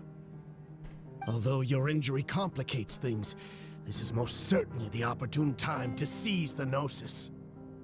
Victory and defeat are rules, not outcomes. I have never taken advantage of an opponent in a time of weakness, and I don't intend to start now.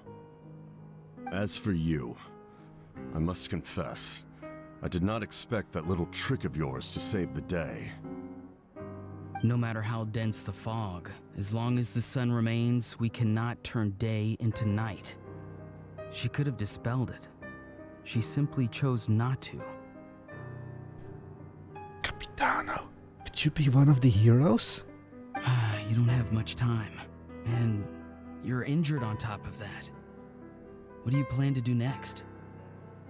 I'm beginning to see just how useful you may turn out to be. You heard something from here, didn't you? Yeah, and? I heard the voice of the traitor.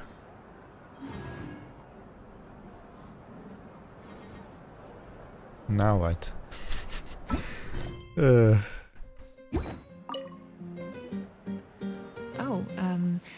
Something else you'd like to ask? About the captain's whereabouts. Well, our intel suggests he hasn't made any new movements yet. Although Kenichi's investigation helped us confirm that he's being aided by someone from the Masters of the Nightwind. I'm getting closer to narrowing down who that may be, but it's still unclear whether this person aided the captain out of willingness or coercion. If you learn anything about this during your adventures, please let me know. Yeah, we can't let you know because we can't. Oh, something else you'd like to ask? About elemental energy in the Abyss. Hey, where's my pyro The energy? Abyss is the most formidable enemy in all of Teyvat. In the beginning, it took failure and tragedy to even begin to learn how to fight back.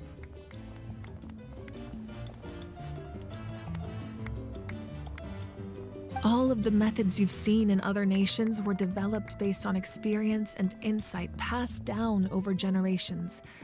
We know them to work, but few of us actually understand why. It's the same for the method we use here in Natlan. Ever since ancient times, elemental energy has been one of our most reliable weapons against the Abyss. As for the principles behind it, I'm afraid you might have to seek answers from someone older than the position of Pyro Archon itself. The Pyro Dragon. Oh, something else you'd like to ask? About the absence of people from Natlan in other nations. That also comes down to the long-standing effects of the Abyss. Our people's survival is inextricably tied to the Wyab. Ah. But their power has its limits. They cannot offer our people the same degree of protection outside our borders.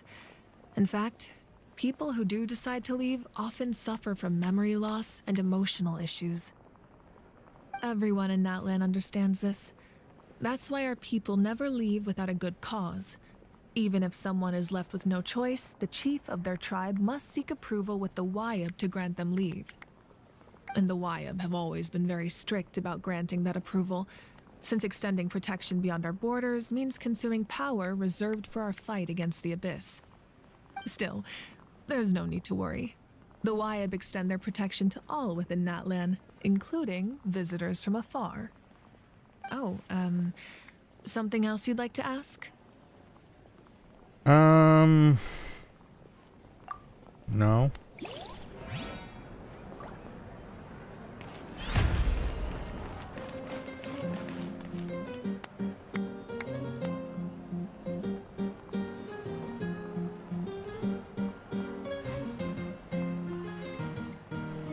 Come on, get in there, Kachina, do your breakdancing.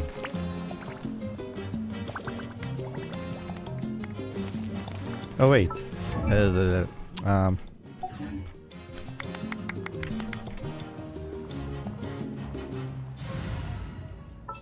where's my Kachina? Oh, yay! Okay, let's go! You do idle animation.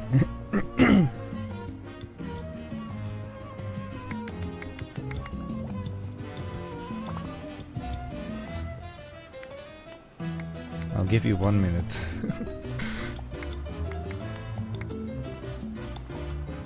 Not that one. Okay, 1 minute goes in right now.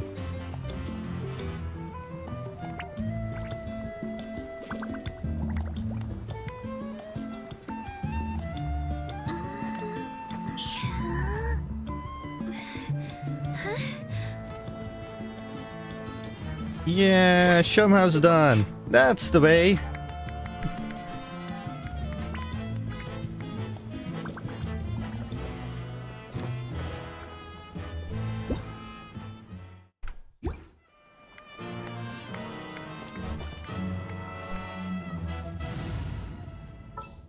Okay, where are you?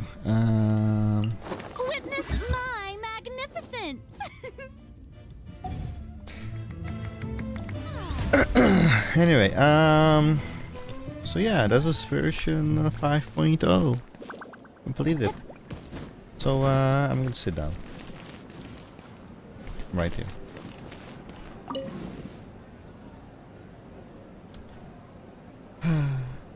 The story of Natlan is, in my personal opinion, I'll be honest, I am not really invested in it. I am generally not that invested in it. It's basically, it comes down, hey, we are at war with the Abyss, an ongoing war, and that's it. And we have to do this to win the war, or to be able to defend against the war, and that's it. I'm like, meh. So far, this is only version 5.0. But yeah.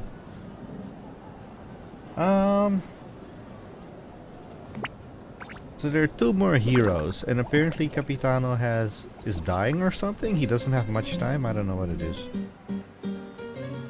But we did get to hear the voice of the traitor. So as soon as we hear that voice in a future update, then we know who it is.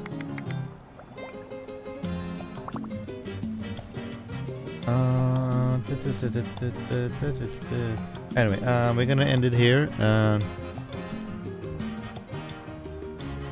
I do hope we're going to see more of the Abyss in the future in Atlan,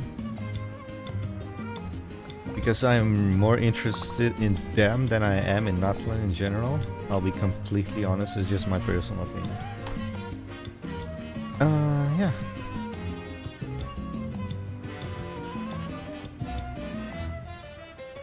Ooh. And I might pull for Mulani, but I'm not so sure yet. Let me see, I still have 13 days. I can guarantee get her. That's easy with seeing how much I have. Last time I pulled was end of January. So yeah, 78 pulls plus 63,524, and then I also have 148 here. What does her weapon do anyway? Max HP plus 2. Oh, crit damage. Oh. Once every 50 seconds for the 40 seconds after using an elemental scale. Gain 4 scorching summer attacks. This attack increases normal attack damage by 12%. For the duration of the effect, once every 1.5 seconds, lose 1 stack after a normal attack hits an opponent. Okay, 1 stack to the max 4 stacks. 4 stacks, 48%, okay. Okie dokie then.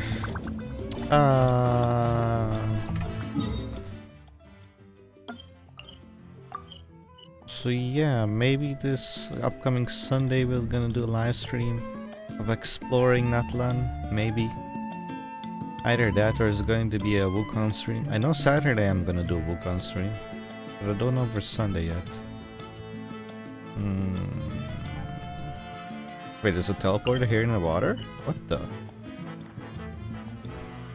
That's an interesting one.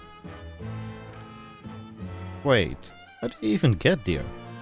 Oh, probably with one of those surf shark fish up things.